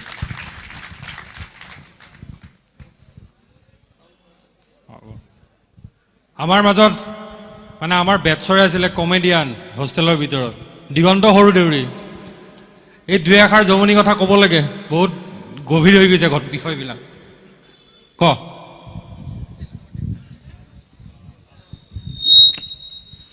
সকলোকে মোৰ শ্ৰদ্ধা নিবেদন কৰিছোঁ তথা ইয়াত উপস্থিত থকা প্ৰাক্তন আৱাসী আৰু বহু মহিলাকো ইয়াত দেখা গৈছে আৰু ইয়াত উপস্থিত থকা বা ইয়াত বসবাস কৰি থকা যিসকল আৱাসিক আছে তেওঁলোকলৈ মোৰ আন্তৰিক ধন্যবাদ আৰু এই অনুষ্ঠানটো সফল কৰি তোলাত যিসকল ইয়াত অতঃপূৰ্তভাৱে জড়িত হৈ আছে তেওঁলোকলৈ মোৰ আন্তৰিক শুভেচ্ছা আৰু অভিনন্দন জনাইছোঁ মই এই 1 নং আৰু 2 নং হোষ্টেলৰ বাসিন্দা আছিলোঁ 2 নম্বৰ হোষ্টেলৰ 12 নম্বৰ কোঠাত মই বাসিন্দা আছিলোঁ আৰু আৱাসিক হিচাপে থাকি যথেষ্ট মই এই পৰিৱেশতেই মই বহুখিনি কথা জ্ঞান পাইছিলোঁ মই দুই এটা কথা আমাৰ এই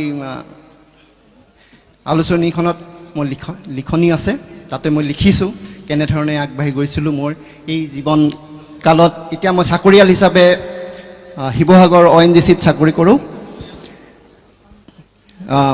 তপনে যিষাৰ কথা কৈছে যে মই কৌতুক অভিনয় মই ইয়াতে আৰম্ভ কৰিছিলোঁ শিৱসাগৰ মই নগাঁও পলিটেকনিক 1 নং আৰু 2 নং হোষ্টেলত থাকিয়েই মই কৌতুক অভিনয় একক অভিনয় মুকা অভিনয় কৰিছিলোঁ আৰু 3টা বছৰ মই সাফল্যমণ্ডিত হৈছিলোঁ আৰু এইখিনি সময়তে মই যিখিনি যিখিনি পাৰোঁ মোৰ ফালৰ পৰা সেইখিনি মই আপোনালোকৰ আগত অকণমান ক'বৰ কাৰণে চেষ্টা কৰিম।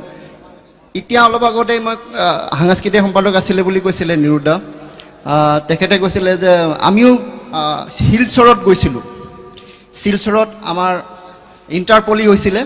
ইণ্টাৰপলি আমি যাওঁতে ইয়াৰ পৰা গৈ আমি তেতিয়া সেইটো সময়ত ট্ৰেইন নাছিলে।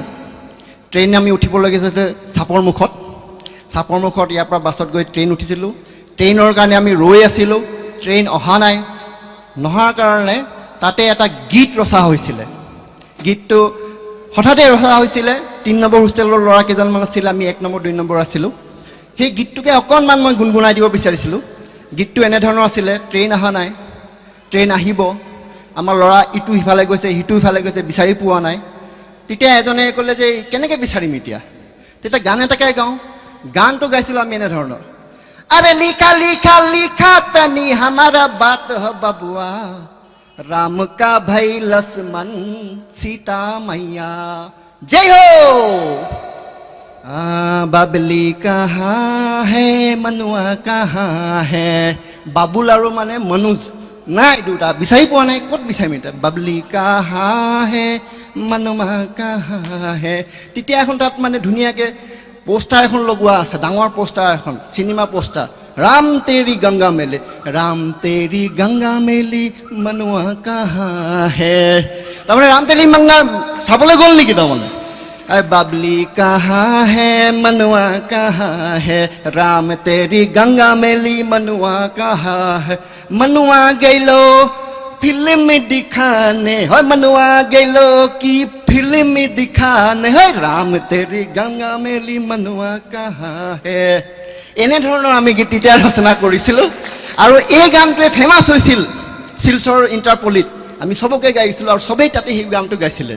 ইণ্টাৰপলিটো চব যিমানখিনি আমাৰ গুৱাহাটীৰ পৰা গৈছিল, ডিব্ৰুগড়ৰ পৰা গৈছিল, চবেই এই গানটোৱে আমি তাতে একেলগে গান গাইছিলোঁ। এই গানটো মোৰ আজিও মনত আছে। আৰু এই গানটো এনেকুৱা ধৰণৰ এটা স্বতঃস্ফূৰ্তভাৱে ওলাই আহিছিল, এইটো কাৰণে আমাৰ আজিও মোৰ মনত আছে। আৰু এই ইণ্টাৰপলিৰ পৰা মই বহুখিনি গান বা তেনেকুৱা ধৰণৰ সময় সাপেক্ষে উপস্থিত হৈ কেনেধৰণে আমি উপস্থাপন কৰিব লাগিব সেইখিনি মই জ্ঞান পাইছিলোঁ। আৰু মই পলিটেকনিকত পঢ়ি থাকোঁতে ইয়াত 1 নম্বৰ 2 নম্বৰ হোষ্টেলত থাকোঁতে যথেষ্টখিনি মানুহৰ লগত চিনা পৰিচয় হৈছিলোঁ। বিভিন্ন জিলাৰ পৰা অহা মোৰ বন্ধুসকলৰ লগত মই চিনাকি হৈছিলোঁ। সেইখিনি বিষয়ে ক'লেতো হৈ চাগে বহুতখিনি কিবা ধৰণৰ বহুত কথা ওলাই যাব। সেইবিলাক কথা মই আঁতৰি পিনে মই এটা কথা অনুৰোধ কৰিছোঁ, মোৰ আগৰ পুৰণা আমাৰ অগ্ৰজসকল বা তেখেতসকলৰ কথা শুনি মই কৈছোঁ বা তেখেতসকলে পাইছে, ময়ো পাইছোঁ, যে মই জীৱনত ভাবিছিলোঁ যে নগাঁও পলিটেকনিক পাছ কৰি আৰু মই কেতিয়াও নপঢ়োঁ। ইভেন মই নগাঁও পলিটেকনিকত লিখা নগাঁও পলিটিক যিটো লিখা আছে সেইটোও নপঢ়োঁ বুলি ভাবি লৈছিলোঁ। ইয়াৰ পৰা যেতিয়া গৈছিলোঁ মই নপঢ়োঁ আৰু পাছ কৰিলোঁ, আৰু পাছ কৰি মই চাকৰি কৰিম, হৈ যাব। কিন্তু নহ'ব। ক'ৰবাত চাকৰি কৰিবৰ কাৰণে আকৌ পঢ়িবলগীয়া হ'ল। চাকৰি পালোঁ, চাকৰি পোৱাৰ পিছতো নিজকে আগবাঢ়িবৰ কাৰণে আকৌ পঢ়িবলগীয়া হ'ল। চাকৰিত কাম কৰিবৰ কাৰণে পঢ়িবলগীয়া হ'ল। লেটাৰ এখন লিখিবৰ কাৰণে আকৌ পঢ়িবলগীয়া হ'ল। এই পঢ়াটো কেতিয়াও শেষ নহয়। মোৰ ইয়াত থকা বাসিন্দাসকল বা যিসকল নগাঁও পলিটেকনিক এতিয়া আছে তেওঁলোকক কৈছোঁ যে পঢ়াৰ শেষ নাই। গতিকেলৈ আমি সদায় পঢ়িয়ে থাকিব লাগিব, গোটেই জীৱন পঢ়ি থাকিব লাগিব। যিদিনাখনৰ পৰা ABC বা ক খ গ ঘ পঢ়িলোঁ, সেই পঢ়াটো কোনো দিন শেষ নহয়। মই ভাবোঁ যে মোৰ অন্তিম কাললৈ কিজানি মই পঢ়িয়ে থাকিব লাগিব। মই ONGCত চাকৰি কৰিলোঁ, চাকৰি কৰি তাৰ পৰা আকৌ মই ডেৰাডুনত থাকি 2 বছৰীয়া BTech কৰিলোঁ। BTech কৰি এতিয়াও মই পঢ়িবৰ কাৰণে এতিয়া মই আকৌ পঢ়িম বুলিয়ে ভাবি আছোঁ। কাৰণ নিজৰ যিটো পঢ়াৰ জ্ঞান সেইটো মই শেষ কৰিব পৰা নাই। সেইকাৰণে মই মোৰ বন্ধুসকলৰ পৰা বা যিখিনি মোৰ অভিজ্ঞতাৰ পৰা মই কৈছোঁ যে এই আৱাসীসকলে এতিয়াও পঢ়াৰ ক্ষেত্ৰত আগবাঢ়ি যাওক, তেওঁলোকে পঢ়াৰ লগত জড়িত ৰাখক। আৰু মই আমাৰ অল ইণ্ডিয়া ED চাহাবৰ পৰা যিখিনি কথা শুনিলোঁ মোৰ নিজে আপ্লুত হৈছোঁ। তেখেতৰ যোগেদিয়ে মই ক'ব বিচাৰিছোঁ যে আমি আমাৰ অসমখন জীয়াই ৰাখিবলৈ হ'লে, আমি আমাৰ জনগণক জীয়াই ৰাখিবলৈ, আমাৰ জনগোষ্ঠীক জীয়াই ৰাখিবলৈ আমাৰ যিটো মানসিকতা আছে সেইটো আমিয়ে কৰিব লাগিব। বেলেগে আহি কোনো আমাক কৰি নিদিয়ে, আমি নিজেই কৰিব লাগিব। গতিকেলৈ দ্বিতীয় আৰু তৃতীয় দুটা কথাই মই ক'ব বিচাৰিছোঁ। এক নম্বৰ হ'ল দ্বিতীয়তে মই ইয়াত নগাঁও এইখন মঞ্চৰ পৰাই ক'ব বিচাৰিছোঁ যে পলিটেকনিকত দুটা ব্ৰাঞ্চ, এটা ব্ৰাঞ্চ হ'ল অটোমোবাইল আৰু দ্বিতীয় ব্ৰাঞ্চ হ'ল মই নিজে পঢ়িছিলোঁ কম্পিউটাৰ। এই দুটা ব্ৰাঞ্চ যদি কোনোবাই পঢ়িছে একদম আগবাঢ়ি যাবলৈ হ'লে নিজকে নিষ্ঠাৱান হিচাপে আৰু আগবাঢ়ি যাব লাগিব। এই পলিটেকনিক পঢ়িয়ে কিবা কৰিম বুলি ভাবিলে বহুত লোকচান হ'ব। গতিকে লৈ এই দুটা বিভাগক আৰু উন্নতি কৰিবৰ কাৰণে চেণ্ট্ৰেল গভৰ্ণমেণ্ট বা ষ্টেট গভৰ্ণমেণ্টত এই দুটা বিভাগত মই ভাবোঁ ইমান সহজে চাকৰি পোৱা নহ'ব। গতিকে ইয়াৰ পৰা আৰু উন্নতি হিচাপে নিজকে আপগ্ৰেড কৰিবৰ কাৰণে মই এই মঞ্চৰ যোগেদি আবেদন জনাইছোঁ। আৰু সংশ্লিষ্ট বিভাগলৈ মই জনাব বিচাৰোঁ যে নগাঁও পলিটেকনিক বুলি নহয়, যে যিমান পলিটেকনিক আছে তাত থকা এই দুটা বিভাগক আৰু উন্নতি প্ৰকাশ কৰিব লাগে আৰু প্ৰচাৰ কৰিব লাগে যাতে আৰু বিকাশ হয়। এইখিনি কথা কৈ মোৰ বক্তব্য সামৰণি মাৰিছোঁ। ধন্যবাদ। খালী হৈ গ'ল আসনবোৰ, বৰ হৈছে নেকি সকলোৱে? হেল্ল', হা? আটাই ইয়ালৈ আহিব লাগে,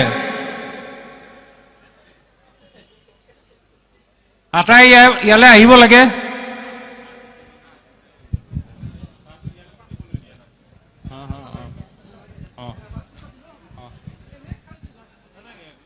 আমাৰ মাজত জ্যেষ্ঠ ছাত্ৰ অমৰ বৰা, তেখেত দুই এষাৰ ক'ব।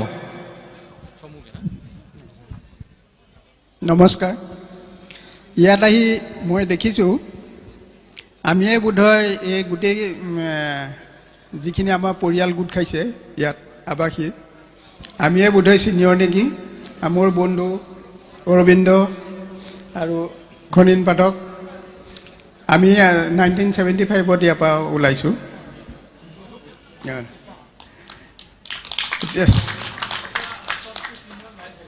গতিকে আমি সেইটোকে ভাবি আমি গৌৰৱ কৰিছোঁ যে আমিও আমাৰ গোটেই নতুন পৰিয়ালখিনিকো আমি চিনি পাম, লগ পাম, ভাল লাগিব, সেইকাৰণেই আহিছোঁ আমি। মই ইয়াতে আছিলোঁ গ্ৰাউণ্ড ফ্ল'ৰৰ, মই প্ৰথম বছৰ ইয়াত হোষ্টেলত নাছিলোঁ, ছেকেণ্ড বছৰ থাৰ্ড বছৰ আছোঁ। তেতিয়া এই গ্ৰাউণ্ড ফ্ল'ৰৰ 4 নম্বৰ ৰুম যিটো আছে কমন ৰুমৰ কিনাৰটো সেইটোত আছিলোঁ। তাৰ পিছৰ বছৰত মই ওপৰত এই 43 নম্বৰ ৰুমৰ এতিয়া যিটো আছে সেইটোত আছিলোঁ। ইয়াৰে মোৰ এটা হোষ্টেলৰ এটা মোৰ হেৰি আছে, মানে এটা ইণ্টাৰেষ্টিং কাহিনী আছে। মই এটা আপোনালোকে গহীন কথাবিলাক কৈ আছে, সেইখিনি কথা নহয়, মই বেলেগ এটা কাহিনী ক'ব বিচাৰিছোঁ। ইয়াত আগতে আমাৰ যিখন ফিল্ড আছে, ফিল্ডৰ ওচৰত এখন প্ৰকাণ্ড এজোপা হেৰি আছিলে, বগৰী গছ আছিলে। সেইটো আজিকালি বাসিন্দাই গম নাপায়। ইয়াত মই যেতিয়া আছিলোঁ, যেতিয়া ওপৰত 43 নম্বৰ ৰুমত আছিলোঁ, তাতে মই এটা সপোন দেখিলোঁ। সপোনটো অদ্ভুত সপোন। সপোন দেখিলোঁ যে মই নামি আহোঁ, সদায় নামি আহোঁ, এই অৰবিন্দ আৰু চাহাদুল হুছেইন বুলি সেই প্ৰথম 6 নম্বৰ ৰুমত তলত থাকে, তাতে আহি মই সোমাই পেলাই আমি তিনিওটা চাহ খাবলৈ যাওঁ। তাৰপিছত সেইদিনা মই সপোন দেখিলোঁ যে মই নামি আহিছোঁ, নামি আহি দেখিছোঁ তেওঁলোকৰ ৱালৰ কিনাৰত ছোৱালী এজনী ৰৈ আছে। তাৰপিছত ছোৱালীজনী, মই যেতিয়া নামি আহিলোঁ, ছোৱালীজনী দৌৰি মাৰি গৈ সেই সন্মুখৰ লেবৰেটৰীত সোমাই গ'ল। তাৰপিছত সেইটো সপোন দেখিছোঁ। দেখি পেলাই মই ভাবিছোঁ ইয়াত সোমাই গ'ল কি গ'ল। মই এওঁলোকৰ তাত সোমালোঁ, সেই সপোনতে সোমাই পেলাই মই কৈছোঁ যে এনেকুৱা এজনী ছোৱালী দেখিছোঁ সিহঁতৰ মুখকেইটা খেটা পৰি গৈছে বুলি। কি হ'ল তোমালোকৰ? সেই কৈছে ব'লা এতিয়া ডাইনিং ৰুমত যাওঁ। তাৰপিছত তেওঁলোকে লৈ গ'ল মোক ডাইনিং ৰুমত। যেতিয়া মই কৈছোঁ যে এনেকুৱা দেখিছোঁ মই, তাৰপিছত সিহঁতৰতো মুখবিলাক খেটা পৰিছে। মই বোলো কি হ'ল তোমালোকৰ? কৈছে তুমি নাজানে নেকি ইয়াত এজনী ছোৱালী ওলাই নহয়? ছোৱালী ওলাই, মইতো গম নাপাওঁ, মই আগতে শুনা নাই। কৈছে নহয়, এই 21 নম্বৰ ৰুমত ওপৰত 21 নম্বৰ ৰুমত এটা তেজপুৰৰ ল'ৰা আছিল, সি থাকিব নোৱাৰি গুচি গ'ল নহয়, সি ৰুমতে দেখে, কৈছে তোমাকো ল'ম বুলি আৰু। তাৰপিছত মই বোলে হয় নেকি? সেইটো সপোনতে তাৰপিছত মই নামি আহি এওঁলোকৰ ৰুমত ৰাতিপুৱা এওঁলোকৰ ৰুমত সোমাইছোঁ। সেই সপোনত যি দেখিছোঁ তেনেকুৱা তেওঁলোকক কৈছোঁ, তেওঁলোকৰ মোক খেতা পৰিছে। কৈছে ব'লা আমি ডাইনিং ৰুমত যাওঁ। সেই সপোনত যি দেখিছোঁ সেইখিনিকে ৰাতিপুৱা দি থকতো হৈছে। হোৱাৰ পিছত মই ভাবিলোঁ মোকতো ধৰিব আৰু এতিয়া সেনেকুৱা ভাবিছোঁ। তাৰপিছত ক'লে বোলে তুমি এই ছোৱালীজনীৰ কথা ওলালে যে কি কথা বোলে সেই বগৰী গছত ফাঁচ লাগিছিলে বোলে ওচৰৰ কোনোবা। তাৰপিছত মইতো ভাবিছোঁ এইটো হ'ব। তাৰপৰা মই অৱশ্যে লাগ ভাল যে মোৰ সেইটো নহ'লে, সেইটো সপোনতে থাকিলে। এতিয়া মই আৰু ইয়াৰ বাহিৰে এটা আমাৰ ক্লাছৰ কথা ক'ব বিচাৰোঁ। আমাৰ মহেশ্বৰ শইকীয়া ছাৰ, তেওঁ মানে কথা কওঁতে মানে অলপ গহীনকৈও কয় আৰু হেৰিকৈ কয়, কঠোৰভাৱে কয়। কিন্তু আমি জানো যে তেওঁ অন্তৰখন বহুত কোমল। আমি ড্ৰয়িং ক্লাছ কৰোঁ তেতিয়া 1 ঘণ্টাৰ আছিলে। হলত হয় 1 ঘণ্টা ক্লাছ। আমনি লাগে মানুহ ল'ৰাবিলাক মানে কেতিয়াবা নাহে আৰু কেতিয়াবা আধাতে পলাই গুচি যায়। তাৰপিছত তেওঁ আহি পেলাই দেখে ল'ৰা ছোৱালী বহুত কম, ল'ৰা কম, তেতিয়া আমাৰ ছোৱালী নাছিলেই, ল'ৰা কম। তাৰপিছত খুব বহুত গালি দিয়ে তোমালোকক চাবা থিয়ৰীত পাছ কৰিলেও মই ছেশ্যনত কেতিয়াও পাছ কৰি দিওঁ, চাবা আমি কৈছোঁ। তাৰপিছত তাৰ পিছৰ যিটো ক্লাছ থাকিব সেই ৰাতিপুৱা তেওঁ ফাৰ্ষ্ট ক্লাছটো কৰে আমাৰ থিয়ৰী ক্লাছৰ। সেইদিনা কোনেও কাকো নকয় যে কাইলৈ চব আহিবলৈ দেই ছাৰৰ খং উঠিছে, কিন্তু সেইটো কোনেও কোৱা নাই। কিন্তু পিছদিনা 1 to all চব প্ৰেজেণ্ট থাকে। তাৰপিছত ছাৰে ক্লাছ কৰি পেলাই ভাল পায়। আৰু পিছৰ যিটো ড্ৰয়িং ক্লাছ থাকে সেই ক্লাছত সেইদিনা একদম ফুল থাকিলে তেতিয়া তেওঁ আহি সোমাই পেলাই সেইটো আগতে ল'ৰাবিলাকে মানে চাই থাকে, দুজন মানে ষ্টেপৰ ওচৰত গৈ ছাৰ আহিছে নাই। তাৰপিছত ছাৰ যেতিয়া আহিব আহিছে চবেই আৰু একদম চব ড্ৰয়িঙৰ কাট মানে ছাৰ যে আহিছে যেন দেখাই নাই, এনেকৈ ড্ৰয়িঙৰ কাট থাকে। ড্ৰয়িঙৰ কাট থাকোঁতে ছাৰ আহি সোমাই পেলাই এটা ৰাউণ্ড দি পেলাই ভাল পাই উঠে, বহুত ভাল পাই পেলাই কয় হেৰি তোমালোকে কিবা নুবুজিলে মোক সুধিবা দেই, তোমালোক মই ভাল পাইছোঁ এনেকুৱা কৈ। তাৰপিছত আৰু তেওঁৰ এটা কাহিনী মই আগতে শুনিছিলোঁ, কোনোবাই বোধহয় নকল চকল কৰিছিল নেকি আগত। তেতিয়া বোলে কোনোবা এজনে মানে শিক্ষাগুৰুৱে ধৰিলে, ধৰাৰ পিছত তেওঁ কৈছে, তেওঁতো চিভিলৰ হেড আছিলে, তেওঁ ক'লে হেৰা এইটো বাদ দিয়াচোন, তেওঁলোকৰ লাইফটো গুচি যাব। আমি সেই কথাটো জানিছিলোঁ। তেওঁ মানে অন্তৰখন বহুত কোমল আছিলে। আমি হোষ্টেলৰ কথা কওঁ আৰু এটা। হোষ্টেলত আমাৰ লগত আছিলে আব্দুল হামিদ বুলি, আজি আহিছিলে মোৰ বন্ধু, আমি 75ৰ। আব্দুল ৰইচ বুলি এটা ধুবুৰী ওচৰৰ ল'ৰা আছিলে, আব্দুল ৰইচ পাইছে ন। তাৰপিছত তেওঁ আছিলে সেই ওপৰত। সেই হামিদ আৰু আমি প্লেন কৰি পেলাই মানে হামিদে ক'লোঁ তাক আমি ভয় খুৱাম। সেই ল'ৰাটো ভয় খায় অলপ বেছি। আমি ভয় খুৱাম, তুমি কিন্তু কথাটো নজনাবা। তলা চলা মাৰি পেলাই গ'ল, চাবিটো আমাৰ হাতত মনে দি থৈ গ'ল। আমি কি কৰিলোঁ, এই চুলিবিলাক তুলি লৈ ওপৰৰ হেৰিয়াত ফেনখন নাছিলে, ফেনৰ হুকত চোলা পেণ্ট পিন্ধাই পেলাই মানে একদম ফাঁচি লগাই থৈ দিছোঁ। তাৰপিছত আহিতো দৰ্জা তলা খুলিছে, খুলি পেলাই ৰইচক আগত দিছে। সোমাই সিটো একদম ক'ব নোৱাৰা হৈ পৰি যোৱা নিচিনা হ'ল। আমি ধৰি মেলি তাৰপিছত চুপাৰক কয় বুলি আমি কোনোমতে তাক বুজাই মেলি ৰাখিছোঁ। তাৰপিছত কিন্তু এটা দুখৰ কথা, সেই আব্দুল ৰইচ এতিয়া নাই, তেওঁ ঢুকালে। তাৰপিছত আৰু এটা, আমি সেই সময়ত আমাৰ হোষ্টেলত আগতে অলপ বেছি ধৰণে হেৰি আছিল নেকি, মই অৱশ্যে ৰেগিং নাপালোঁ। মোক ধৰি নিছিলে, ৰেগিঙত কাৰণে ধৰি নিছিলে, কিন্তু মোৰ ছিনিয়ৰ এজনে তেওঁক বচাই পেলাই লৈ গুচি গ'ল। মই কিন্তু ৰেগিং নাপালোঁ, কিন্তু আমি ৰেগিং কৰিছিলোঁ। ৰেগিঙৰ কাহিনীও আছে এটা। এইটো বেছি হৈ গৈছিলে, বেছি হৈ যোৱাৰ কাৰণে ইয়াৰ পৰা আমাৰ লগৰ 2জনমানক ধৰি লৈ গৈছিলে। কিন্তু সেই একতা যে আমাৰ আছে, চবেই কৈছিলে। আমি ৰাতি 1টা বজাত গৈ পেলাই DC তাত ঘেৰাও কৰিছিলোঁ যে আমাৰ ল'ৰা দুটা উলিয়াই দিব লাগিব। তেতিয়া একদম ইফালে ডিমৰুগুৰিৰ পৰা বেবেজীয়ালৈকে মাইকত এনাউন্স কৰাইছিল যে এনেকুৱা 2টা ল'ৰা আহি আছে। আৰু এটা কথা কওঁ মই, আমাৰ উপৰোক্ত বক্তা শইকীয়াদেৱে কৈছে যে আমাৰ কিন্তু আন্দোলনৰ সময়ত, অসমৰ কাৰণে আমাৰ আন্দোলনৰ সময়ত আমাৰ এই পুলিৰ বহুত মানে হেৰি আছে, যোগিতা আছে, সহযোগ আছে। কাৰণ চবেই কৈছে যে আমাৰ ইয়াৰ পুলি এটা নাম আছিলে। ইয়াত যিখিনি মানে যিটো আন্দোলনৰ ল'ৰা বহুত আহি ইয়াত সোমাই আছিলে। আৰু সেই 72 ভাষা আন্দোলনৰ সময়ত আমি লাষ্টৰ ফালে পাইছোঁ। সেই সময়ত তেতিয়া প্ৰসন্ন চৌধুৰী হেৰি আছিল, ছেক্ৰেটাৰী আছিল, লালন প্ৰসাদ প্ৰেচিডেণ্ট আছিলে, তেওঁলোকৰ লগত আমি আমাৰ ইয়াৰ পৰা পলিপে আমি 6টা ল'ৰা গৈছোঁ। 6টা ল'ৰা গৈ নগাঁও কলেজৰ বেক চাইডে আমি ৰাতি 9টা বজাৰ পৰা মিটিং আৰম্ভ কৰিছোঁ।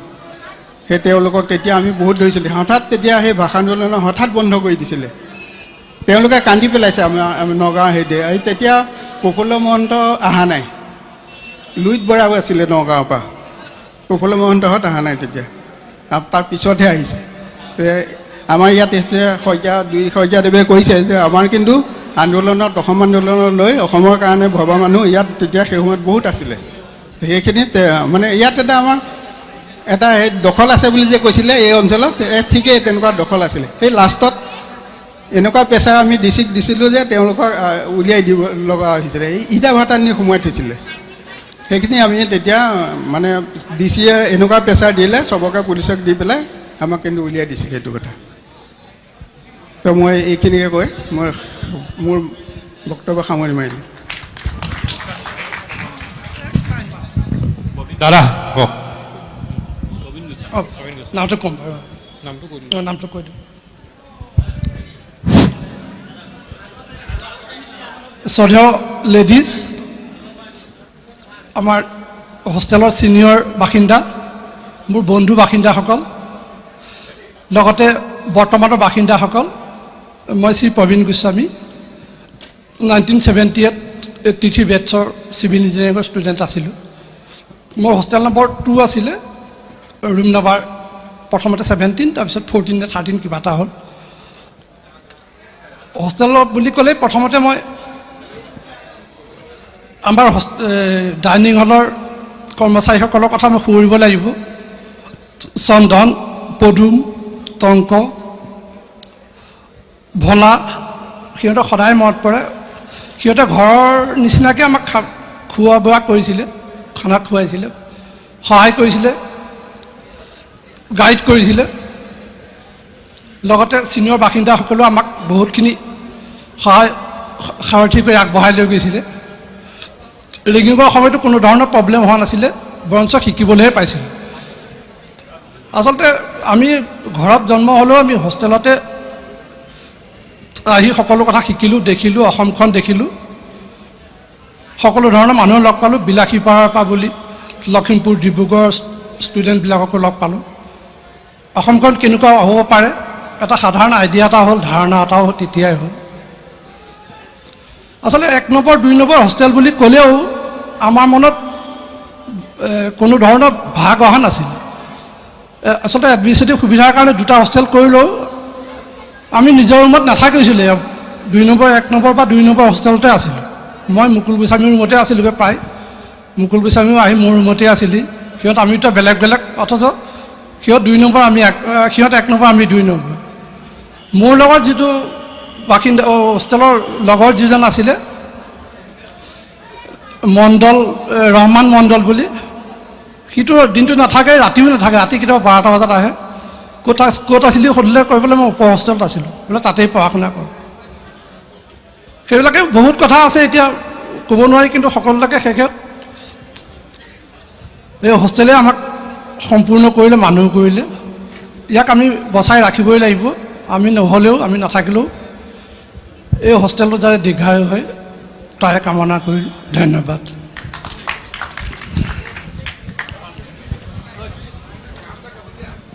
দাদা, আপোনাক কিন্তু এটা ভাল অনুৰোধ কৰোঁ, শিৱৰাত্ৰিৰ বিষয়ে ক'ব লাগিব। ক'ব নোৱাৰিব? তাক গানে ক'ব। সকলোলৈ নমস্কাৰ থাকিল মোৰ। মই 75ৰ বেটছৰ মানুহ। সেই সময়ত মই আছিলোঁ, কালচাৰেল ছেক্ৰেটাৰী আছিলোঁ। গতিকে এতিয়া যিটো দেখিছোঁ অলপ গহীন হৈ গৈছে নহয় আমাৰ হেৰিটো। মই এটা আপোনালোকক গান এটা গাম। গানটো কিন্তু সঁচা গান নহয়, অলপ মিছা গান। সঁচা গান এটা মই মিছাকৈ গাম। সঁচা গানটোৰ এফাকি গাই দিছোঁ।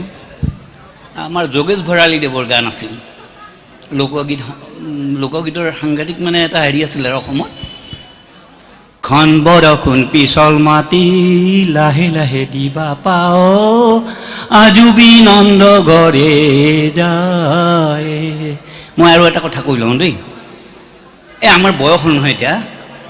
আমাৰ মাত আমাৰ শৰীৰৰ বহুত অংগ প্ৰত্যংগ বাজে, কিন্তু আচল মাতটোৱে নাবাজে। তাৰমানে হৰধনৰ চাইকেলৰ বেলটোত বাহিৰে সকলোবোৰ বাজে, তাৰমানে বেলটোও নাবাজে।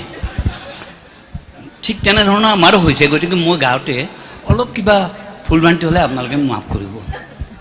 মই সেই গানটোকে অলপ বেলেগ ধৰণে গাম।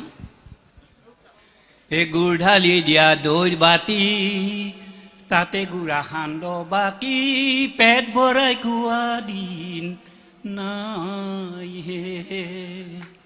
এখন বৰষুণ পিছল মাটি, লাহে লাহে দিবা পাও, আজুবি নন্দ ঘৰে যায়। গুড় ঢালি দিয়া দৈৰ বাতি, তাতে গুড়া সান্দ বাকী, পেট ভৰাই খোৱা দিন নাই হে। আৰে চুঙা পিঠা দীঘল দীঘল, কেনবা কেনবা দেখি আহাৰ একবাৰ যদি খাব দিয়া মোক দিব পাৰোঁ মই লিখি। হে গুড় ঢালি দিয়া দৈৰ বাতি, তাতে গুড়া সান্দ বাকী, পেট ভৰাই খোৱা দিন, পেট ভৰাই খোৱা দিন নাই হে।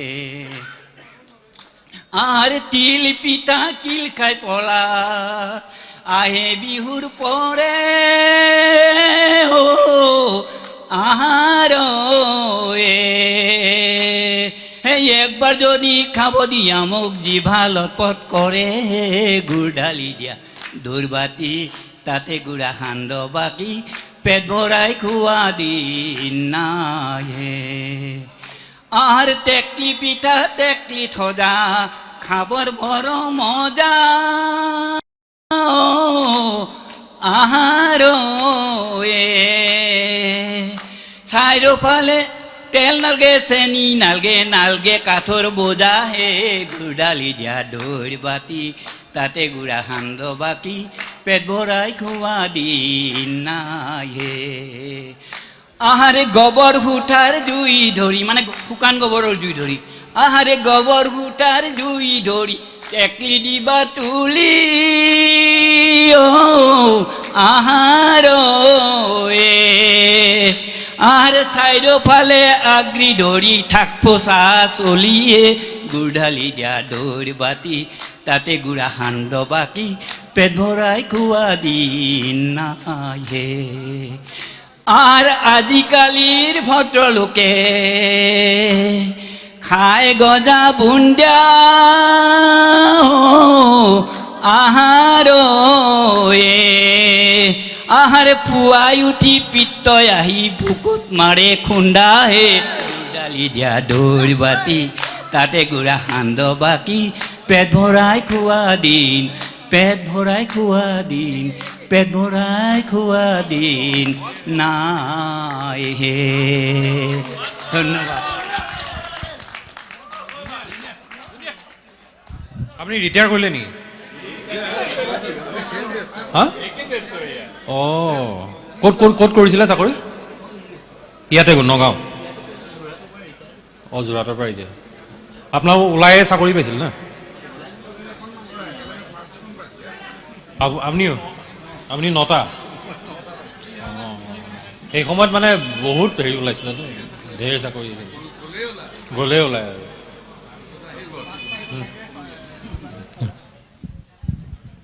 মই আকৌ অকণমান ৰস এটা দিব বিচাৰিছোঁ, কাৰণ বহুত গহীন হৈ গৈছেগৈ আৰু ল'ৰাবিলাক প্ৰায়বিলাক অ'ত ত'ত ঘূৰি ফুৰিছে। যে হোষ্টেলত থাকিলে হোষ্টেলত তলা মৰাটো এটা নিয়ম হয়নে নহয় বাৰু? ওলাই যোৱাৰ সময়ত চবেইতো তলা মাৰোঁ। আমি থকাৰ দিনত নহয়, আমি তলা মাৰিছিলোঁ। আমাৰ বিভিন্ন ৰুমত তলা মাৰে, কিন্তু তলা মৰাৰ পিছতো বস্তু নাইকিয়া হয় তাৰ পৰা। আমাৰ 37 নম্বৰ ৰুমটো এনেকুৱা আছিল, তাতো এটা তলা লগোৱা হয়, যিটো তলা আপুনি যদি দূৰৰ পৰা গৈ মাৰি দিয়ে তলাটো খোল খাই যায়। সেই তলাটো থকাৰ কাৰণেই নেকি নেজানো কোনো কোনো তাত নোসোমায়, কাৰণ তাত মনিটৰ থাকে। আৰু 37 নম্বৰ ওপৰৰ হোষ্টেলৰ 37 নম্বৰ ৰুমটোতে সাধাৰণতে মনিটৰ থাকে, গতিকে কোনেও নোসোমায় তাত। কিন্তু তলাটো হ'ল কি, যদি আপুনি জোৰে ফুৰটো মাৰি দিলে তলাটো খোল খাই যাব। এইটো এটা মানে তেতিয়াৰ দিনৰ ভাল হেৰি আছিল। আৰু এই সুযোগতে মই মোৰ 37 নম্বৰ ৰুমমেট প্ৰয়াত মুকুটমণি শইকীয়াক শ্ৰদ্ধাৰে সোঁৱৰিছোঁ, যিজন মানুহ এই হোষ্টেলত বহু বছৰ আমাৰ লগত একেলগে থাকি তেখেত DRDR চাকৰি কৰি ইতিমধ্যে ইহসংসাৰৰ পৰা বিদায় লৈছে। বৰ দুখ লাগে। তেখেতৰ লগত মোৰ বহুত ৰোমন্থন আছিলে, তথাপিতো তাৰে ভিতৰত এটা কওঁ, তেওঁ এটা মস্ত এলেহুৱা আছিলে। এনেকুৱা এলেহুৱা, আণ্ডাৰপেণ্ট নোধোৱাটোতো পিছৰে কথা। তেওঁ 28 দিনলৈকে গৰম দিনত গায়েই নোধোৱে। মই সুধো, তোৰ গা নোধোৱা কিমান দিন হ'ল? বোলে আজি 28 দিন। তই যদি গা নোধোৱ তোক ৰুমত সোমাব নিদিওঁ। যিদিনা গা ধুব এটা চাবোন শেষ হ'ব লাগিব। সেইটো গোটেইটো শেষ কৰিহে কি মানে ওলাই গুচি আহিব। ওচৰলৈ গ'লে গোন্ধায়, সি চেণ্ট মাৰি থাকে। তাৰ আৰু এটা নিয়ম হ'ল কি, আমি ঠাণ্ডা দিনত সাধাৰণতে কি কৰোঁ যে লেপ তুলি যেতিয়া আমি লওঁ, এই লেপ তুলিখন ধুনীয়াকৈ আকৌ বিচনাত সামৰি পেলাই থৈ দিওঁ। কিন্তু সি লেপ তুলিখন বা লেপখন কেতিয়াও সামৰি নথয়। কি কৰে, ৱাল আৰু বিচনাখনৰ মাজৰ যিকণ ফাঁক থাকে, সেই ফাঁকৰ তলত লেপখন তললৈ সুমুৱাই থৈ দিয়ে, দি পেলাই ওপৰৰ বেডশ্বীটখন ঠিক কৰি থৈ দিয়ে। মই বোলো তোৰ লেপখন কি হ'ল? বোলে সেইখন তলত। তই ৰাতি কেনেকৈ ল'বি সেইখন? বোলে হ'ব সেইখনেই লৈ ল'ম মই। এদিনৰ ঘটনা, অৱশ্যে প্ৰয়াত মুকুটমণি শইকীয়াৰ আত্মাই যাতে মোক দুখ নধৰক। এদিনৰ ঘটনা, তেওঁৰ কেইজনমান বন্ধু, তেওঁৰ ঘৰ আছিল ঢিঙত, তেওঁৰ কেইজনমান বন্ধু আছিলে। সেই বন্ধুকেইজন হোষ্টেললৈ আহিল। হোষ্টেললৈ অহাৰ পিছত ক'লে, ঐ পানী অলপ খাওঁ, পানী অলপ অনাৰ ব্যৱস্থাটো ক। মই বোলো যা, এই পানী লৈ আহগৈ যা, তোৰ বন্ধু আহিছে। দেখিছোঁ 1 মিনিটো নালাগিল সি পানী আনি লৈ পালে। মই চিন্তা কৰিছোঁ যে তাৰ পৰা হোষ্টেলটোৰ ডাইনিং ৰুম তলতহে, তলৰ পৰা পানী আনি এইখিনি পোৱালৈকে কমেওতো 5 মিনিট লাগিব। তই 1 মিনিটত যে পানী আনি পালি, মানুহখিনি ইতিমধ্যে গুচি গ'ল। কৈছে ক'ব, সেই লেট্ৰিনৰ পৰা লৈ আহিলোঁ। একেহে পানী বোলে, টেংকি একেটাই নহয় নেকি? সেইটো খুলি লোৱা পানী লৈ গুচি আহিলোঁ। আমাৰ বিনয় হাজৰিকা নিশ্চয় ইয়াত আছে, ক'ত গ'ল জানো? তেওঁৰ সেই প্ৰয়াত মুকুটমণি শইকীয়া এবাৰ গাত এই চালুকনি হ'ল। চালুকনি সকলোৱে গম পায় নহয়, যিসকলৰ হৈছে গম পাইছে নিশ্চয়। হয় হয়, অঁ, এই অকণ অকণ মানে নোমডালৰ তলতে লাগি থাকে, এনেকুৱা কামুৰি থাকে। সি এদিন কৈছে, ঐ মোৰ গাটো খুব খজুৱাই থাকে। ৰাতি অপাৰেশ্যন ব্লেক বেল হৈ গ'ল আমাৰ, মানে ব্লেড আৰু ৰেজৰ লৈ অহা হ'ল, গোটেই গাৰ তাৰ নোম খুৰাই দিয়া হৈছে। বিনয় হাজৰিকা যদি আছে ইয়াত ক'ব এইটো কথা। তাৰ পিছতহে কি কৈছে, মই বোলো তই যে এইবিলাক হ'বলৈ পাইছে কিয়? তই গাই নোধুৱ। কৈছে আজি পুৱা গা ধুম দে। আৰু হ'ল তাৰ অত্যন্ত ভোক আছিলে, কাৰণ যিহেতুকে ৰুমমেট হিচাপে গম পাওঁ সি মনিটৰ আছিলে। তেতিয়া গাখীৰৰ টেমাবিলাক কি আছিল, আমুল স্প্ৰে। হোষ্টেলত আমুল স্প্ৰে আনে। সেই আমুল স্প্ৰে ডাঙৰ টেমা এটাত হোষ্টেলৰ এই কুককেইটাৰ লগত তাৰ কি মিলা পিছে আছে মই সেইটো নাজানো, সেই এটেমা তাক মানে ইয়াত দি থৈ যায়। ৰাতিপুৱা সময়ত সি বহি বহি খাই থাকে। আকৌ কোনোদিন সি চাহ খাই পোৱা নাই। ৰাতিপুৱাৰ চাহটো সি কোনোদিন নাপায়, কাৰণ নুঠুৱেই সি কোনোদিন। তাৰ কাপটো সদায় পেলাই দিবলগীয়া হয়, চাহ কাপটো। সেইটো এটা ঘটনা। দ্বিতীয়তে আৰু এটা ৰসাল ঘটনা মই আপোনালোকক কৈছোঁ। 1 নং আৰু 2 নং হোষ্টেলৰ মাজত যিহেতুকে মেছ ডিউজৰ কথা আছে, ইয়াত প্ৰতি মাহে মেছ ডিউজৰ হিচাপ হয়। 1 নং হোষ্টেলৰ যিটো মেছ ডিউজ হয়, আজি কিছুদিনৰ পৰা, তেতিয়াৰ কিছুদিনৰ পৰা 2 নং হোষ্টেলত ফিজটো বাঢ়ি যায়। তুলনামূলকভাৱে বহুতখিনি বাঢ়ি যায়। কিয় বাঢ়ে? এটা ৰিচাৰ্চ চলিল, অনুসন্ধান টীম বহিল যে এইটো কিহৰ কাৰণে হ'ল। হিচাপ কৰি কৰি কৰি কৰি লাষ্টত গৈ ওলাল যে চাউলত 2 নম্বৰে বেছি পইচা খৰচ কৰে। চাউলত কিয় পইচা খৰচ কৰে, তাৰো এতিয়া মানে ইনকুৱাৰী হ'ল। ইনকুৱাৰী বহি পেলাই ইনকুৱাৰী কমিটিয়ে ৰিপৰ্ট দিলে যে 2 নং হোষ্টেলত 5টা ল'ৰা এনেকুৱা আছে, তেওঁলোকে যিমানখিনি ভাত খায় কোনেও নেখায়। তেওঁলোকক মানে এই এনেকুৱা নদীয়াবিলাক থাকে নহয়, তেতিয়া এইটো কি কয়, পিতলৰ নদীয়া আছিলে নহয়, সেই নদীয়াত যিটো ভাত দিয়ে লক্ষ্য কৰি থকা গৈছে যে সেনেকুৱা 4 বা প্ৰতিটোকে এটা এটা লাগে বুলি ক'ব পাৰে। সেইকাৰণে পইচাটো বাঢ়ে। তাৰপিছত গৈ গম পালোঁ গোটেইকেইটাই কি বডি বিল্ডাৰ নে কি। তাৰে এজন আমাৰ আজি উপস্থিত হোৱা নাই, তেওঁ আছিল অনুপ কাকতি। এতিয়া গুৱাহাটীত চাকৰি কৰি আছে পাব্লিক হেল্থৰে, সেই এডেছাৰ ছেক্ৰেটেৰী বৰ্তমান। তেওঁলোকৰ যিটো গ্ৰুপ আছিলে একচুৱেলি তেওঁলোকে খায়, মানে সিহঁতে যিটো বডি বিল্ডিং মাৰি আহে আৰু যিখিনি খেলা ধূলা কৰি আহে। এতিয়া ল'ৰা ছোৱালীয়ে খেলা ধূলা নকৰে, কাৰণ এখন ফিল্ডেই কয় যে ইয়াত কোনো ল'ৰা ছোৱালীয়ে নেখেলে। তেতিয়া আমাৰ দিনত এনেকুৱা বন থাকিবলৈ নেপায়, ইয়াত ধুনীয়া খেল হয়। গতিকে সেইবিলাক ৰস লৈ পেলাই আমাৰ দিনবিলাক পাৰ হৈছিলে। মই আকৌ অকণমান মনত পৰাৰ কাৰণে আপোনালোকক মানে কথাখিনি ক'লোঁ, বোধহয় আমনি পোৱা নাই নিশ্চয়। ঠিক আছে, ধন্যবাদ। এবাৰ ধ্ৰুৱহঁতৰ বেটছৰ কোৱা, তোমালোকৰ হোৱা নাই, আমি বহুত ডাঙৰবিলাকে চবেই কৈ আছোঁ।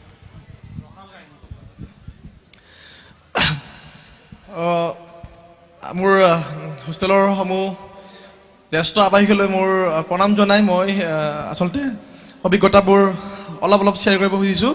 কথা কোৱা সিমান অভ্যাস নাই, যাতে কোনোৱে মানে বেছি নাহাঁহে আৰু। আপোনালোকেতো বহুত ক'লে হোষ্টেলৰ অভিজ্ঞতা। আমাৰ ফালৰ পৰা মই এটা কওঁ, মানে তেতিয়া মই আহিছোঁ, দেউতাই মোক থ'ব আহিছে ইয়াতে। তাৰপিছত মোৰ ৰুমমেট আছিলে ৰথিন, তাক আমি এনেই মুৰ্গী বুলি মাতোঁ। সি আহিলোঁ, তাৰপিছত মই মানে বজাৰ কৰিব গ'লোঁ। গৈ পেলাই তাৰপিছত সি আহি পেলাই কৈছে যে হেৰি তুমি ইয়াতে থাকিব খুজিছা নেকি? থাকিব নালাগে। দেউতা মানে ওলাই গ'ল, তেতিয়া মানে কৈছে, বোলো কিয়? কৈছে নহয় ইয়াতে মানে একদম গুণ্ডা ল'ৰা আছে এনেকৈ ক'লে মোক। মই বোলো যি নহওক মই থাকিম আৰু। থাকিলোঁ, তাক অলপ সাহস দিলোঁ। তাৰপিছত এনেকৈ মানে আছোঁ, ৰাতিটো আছোঁ। তাৰ বা কি হ'ল নাজানো, তাৰ ভয় লাগিল নেকি, ৰাতি তাৰ মানে কি হ'ল ডিচেণ্ট্ৰি হৈ গ'ল। তাৰপিছত ৰাতি 3টা বজাত মানে সি মোক মাতি পেলাই কি কৰিলে সি, তেতিয়া মানে এইটো লেট্ৰিন মানে অলপ বেয়া আছিলে, সি মানে তাত গৈ পেলাই সি ভিতৰত সোমাই আছে। তাৰপিছত মই ইয়াতে মানে ৰখি আছোঁ, তেতিয়া মই নতুন হয়। তাৰপিছত ৰখিয়ে আছোঁ আৰু তাক মাতিছে, আকৌ মাতিছোঁ, মাতা নাই এইবাৰ। মই ভাবিলোঁ ই কি মাথা চাথা ঘূৰাই পৰিলে নেকি। এতিয়াতো মই কাকো মানে মাতিবও পৰা নাই, কাক মাতোঁ এতিয়া। তাৰপিছততো মই গৈ পেলাই মনিটৰৰ ৰুমত গৈছোঁ, দৰ্জা ঢকঢকাইছোঁ, বোলো দাদা ই ওলাই অহা নাই, কি কৰক এতিয়া। তাৰপিছত ওলাই আহিলে, চাই পেলাই চবতে তাক মাতিলোঁ ধুনীয়াকৈ। সি ধুনীয়াকৈ একদম মানে গামোচা পিন্ধি পেলাই লাহেকৈ ওলাই আহিছে, মানে এনেকৈ ওলাই আহিছে যেন মানে একো হোৱাই নাই, ধুনীয়াকৈ মানে ওলাই আহিছে। আহিলে, তাৰপিছত আহি পেলাই পিছদিনাখনৰ পৰা সি কি কৰিলে আপোনাৰ, পুৱা মানে 4টা বজাত সি উঠি পেলাই সি গা ধুই পেলাই বজাৰত গৈ পেলাই এখন হনুমান চালিচা লৈ আহিছে। মই মানে আগৰ পৰা অলপ উঠিয়া আছিলোঁ, থাকিলে মানে কি হয় অলপ মানে উঠোতে মোৰ দেৰি হৈ যায়, উঠোঁ আৰু মুখখন ধুই পেলাই ক্লাছত যাওঁ, তেনেকুৱা আৰু। সি উঠি পেলাই কি কৰে, বিচনা ধুনীয়াকৈ পাৰি পেলাই বহি পেলাই সি মানে নপঢ়ে, কি কৰে সি হনুমান চালিচাখন 6টাৰ পৰা আৰম্ভ কৰি 7টালৈকে মানে সেইখন মানে গায়ে থাকে নন ষ্টপ।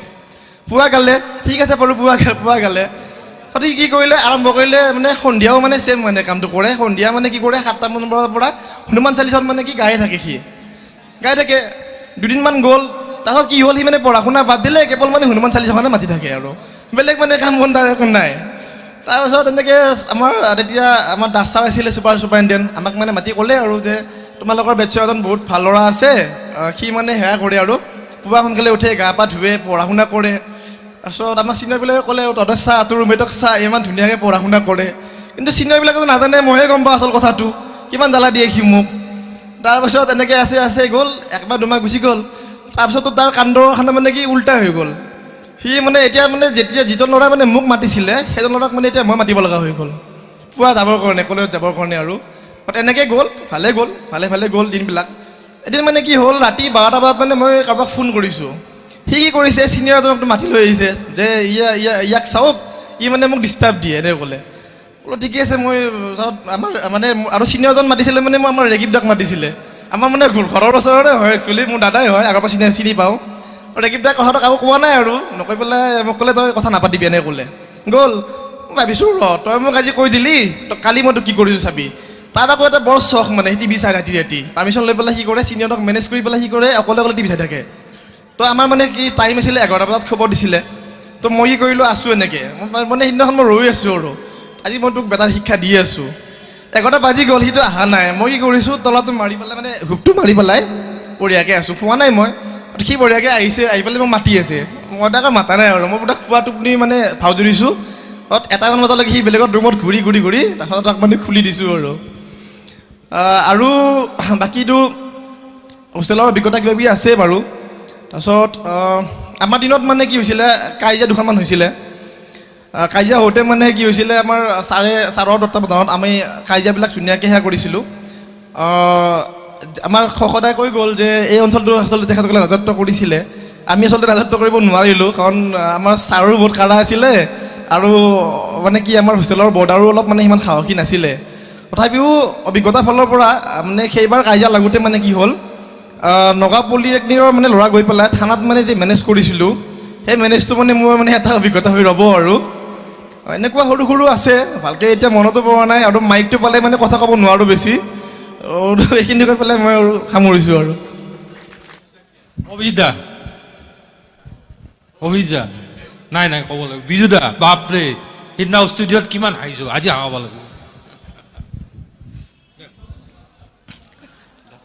হেল্ল', মই হোষ্টেলৰ অভিজ্ঞতা এটা কওঁ। এই মোৰ কাষতে বহি আছে, এইটো তাৰ কথা এটাই কওঁ। কি হ'ল, পৰীক্ষাৰ ডিজাইনৰটোতো একো নাজানো, ডাইৰেক্ট ফেল। দুখ কৰি বহি আছোঁ আমি ইয়াতে বাৰাণ্ডাত, মোৰ 3 নম্বৰ ৰুম। তাৰপিছত ইয়াৰ 27 নম্বৰ, সি আহিছে, কি হ'ল বোলে কালি ডিজাইন আছেতো, মইতো একো নাজানো। এই কিবা ছাবজেক্ট নেকি এইটো? আছোঁ নহয়, মই আছোঁ নহয়। বোলে হয় নেকি? বোলে হ'ব তেতিয়াহ'লে। তাৰপিছত মই তেনেকৈ ক'লোঁ, বোলে আমাৰ সনাতন ৰাজবংশী এয়া। তাৰপিছত সনাতন ৰাজবংশীয়ে আমাক ডিজাইন শিকাব। কিন্তু বেচেৰা খুব ভাল ল'ৰা আছিল, পঢ়াত বিৰাট ভাল। আমিও বেয়া নহয়, কিন্তু আমি অলপ ৰাতি পঢ়োঁ, মানে ৰাতিপুৱা অকণমান দেৰিকৈ উঠোঁ। ইয়াৰ আকৌ অভ্যাসটো বেলেগ, ই মানে খুব ৰাতিপুৱাই উঠে আৰু ৰাতি সোনকালে শুৱে।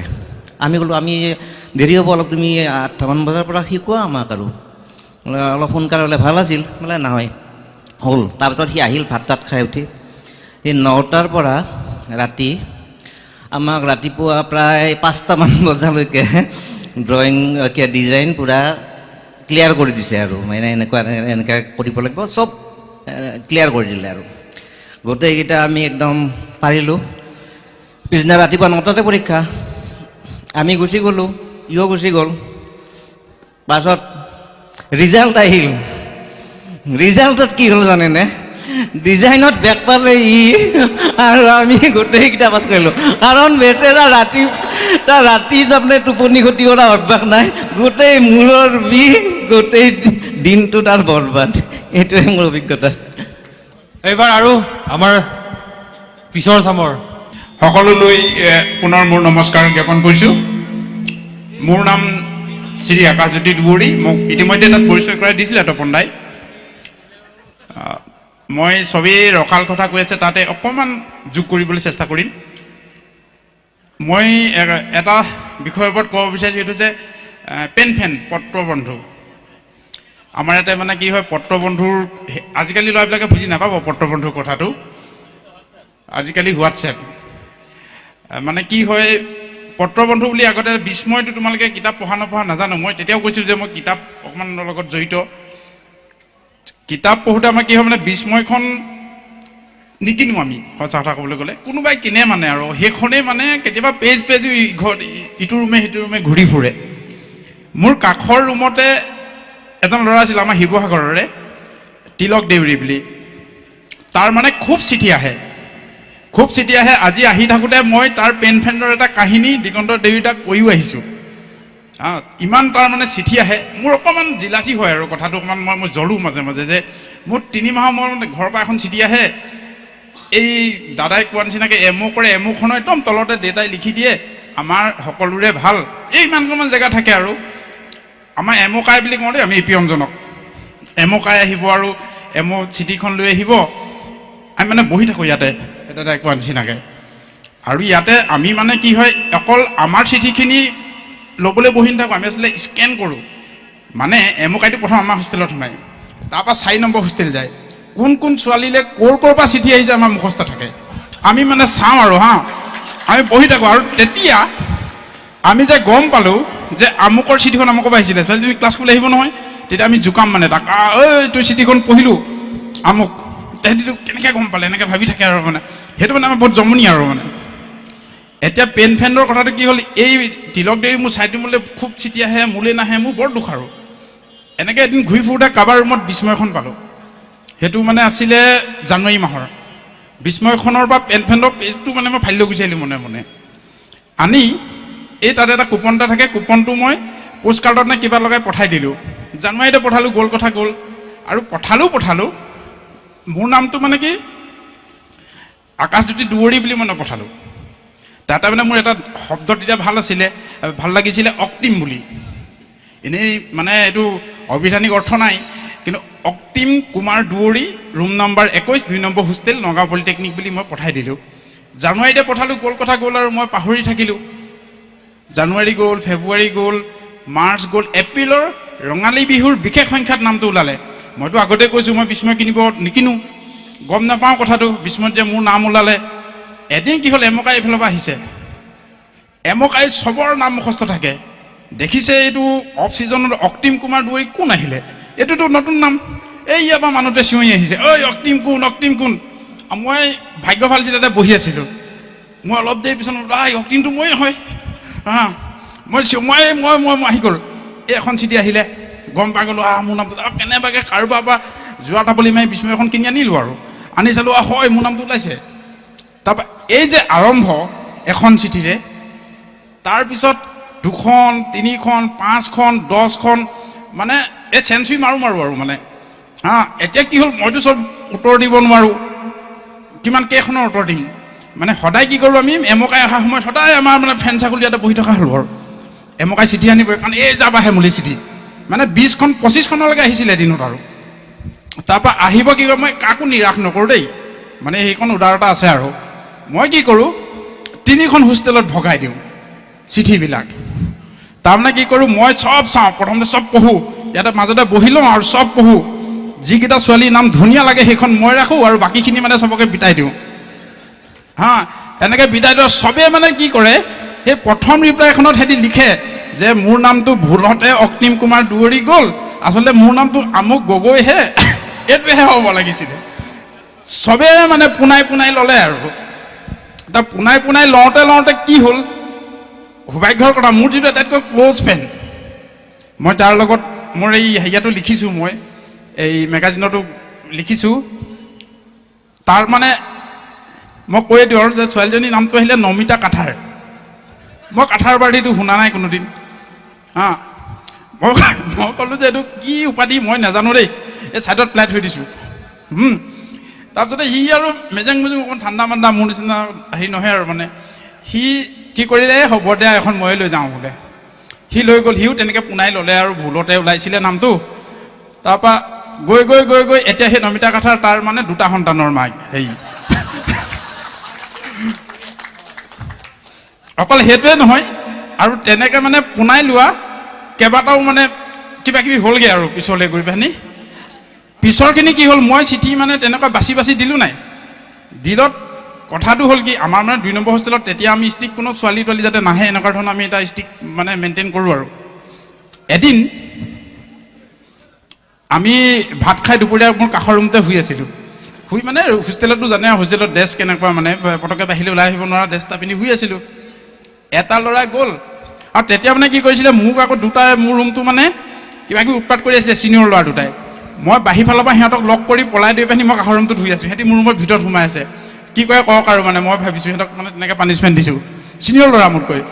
তাৰপৰা এটাই গৈ ক'লেগৈ মোক বিচাৰি লৈ কি হ'ল, নকৈ পালে আমি উঠিলোঁ কাষৰ ৰুমটোৰ পৰা। তই কৈছে তোৰ ছোৱালী আহিছে বোলে তোক বিচাৰি।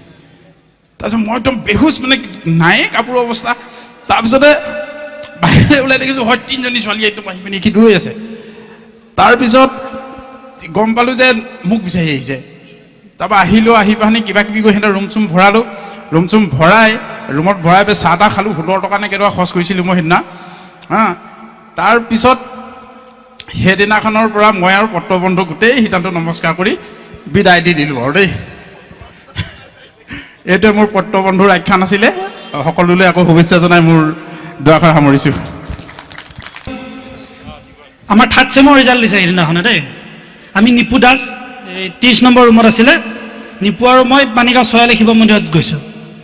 যাওঁতে পানীগাঁও ছোৱালীত এখন বাইদেউ হোটেল আছিলে। বাইদেউ হোটেলত পূৰা ঘোটা বনাই আছে একদম। বাইদেউ কৈছে বাইদেউ আমি মন্দিৰৰ পৰা ঘূৰি আহোঁ, আমাৰ কাৰণে ৰাখিব। গ'লোঁ মন্দিৰত, লাড়ু খালোঁ পূজা চূজা কৰি। লাড়ু খাই আহি আকৌ বাইদেউৰ হোটেলত খালোঁ। খাই আহি মানে পলি গেট পাইছোঁ, তেতিয়া অকণমান লাগিছে আৰু। তেতিয়া আমাৰ লগত কংকনা আছিল, 4 নম্বৰ। কংকনা কৈছে ৰিজাল্ট দিছে, মোৰ ছেকেণ্ড চেমৰ এটা বেগ আছিলে, বেগো ক্লিয়াৰ হৈছে, থাৰ্ড চেমো এচি মাৰিছোঁ। মই মানে ৰিজাল্টটো অলপ শুনিছোঁ আৰু, নাই আৰু। আহিছোঁ ৰুমত, চবৰ পৰা 10 টকা কালেকশ্যন কৰিছোঁ। এই ছাতৰ ওপৰত গৈছোঁ, অঞ্জন হাজৰিকা মোৰ ৰুমমেট, অঞ্জন আৰু মই গৈ 5 লিটাৰৰ থামছআপৰ বটলত 3 বটল আনাইছোঁ জুনিয়ৰক দি। তাৰে এটা বটলৰ আধা ময়ে খালোঁ, আধা মই খালোঁ, আধা অঞ্জনে খালে, বাকীকেইটা ভগাই দিলে। গ'ল কথা গৈছিল। লাহে লাগিছে 39 নম্বৰ ৰুমৰ বিচনাখনত মই ওপৰত, অঞ্জন তলত ফ্ল'ৰত। আৰু মই কোনোদিন একো নাখাওঁ। চিনিয়ৰ চবে গৈ চাই আছে, মানে চবে চাই মোক চাই হাঁহিছে, ইয়াৰ কি হ'ল আজি। গ'ল তাৰপিছত ঠিক সন্ধিয়া হ'ল, মানে চন্দৰা আছিলে ৰান্ধনীত।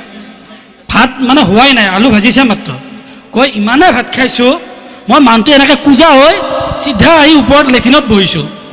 লেট্ৰিনত বহাৰ পিছতহে চিধা হ'ব পাৰিছোঁ। এই কোজাই ওপৰত উঠি আহিছোঁ গোটেই। গ'ল তাৰপাছত 3 দিনলৈ মোৰ নিচা যোৱা নাই। 3 দিন ইমানে খাইছোঁ, 3 দিনলৈ নিচা যোৱা নাই। লাষ্টত মানে ইনষ্টিটিউটৰ পৰা ছাৰহঁতক খবৰ ল'ব লগা অৱস্থা হৈছে। সেইটো এটা হেৰি আছিলে। ধন্যবাদ এইখিনি।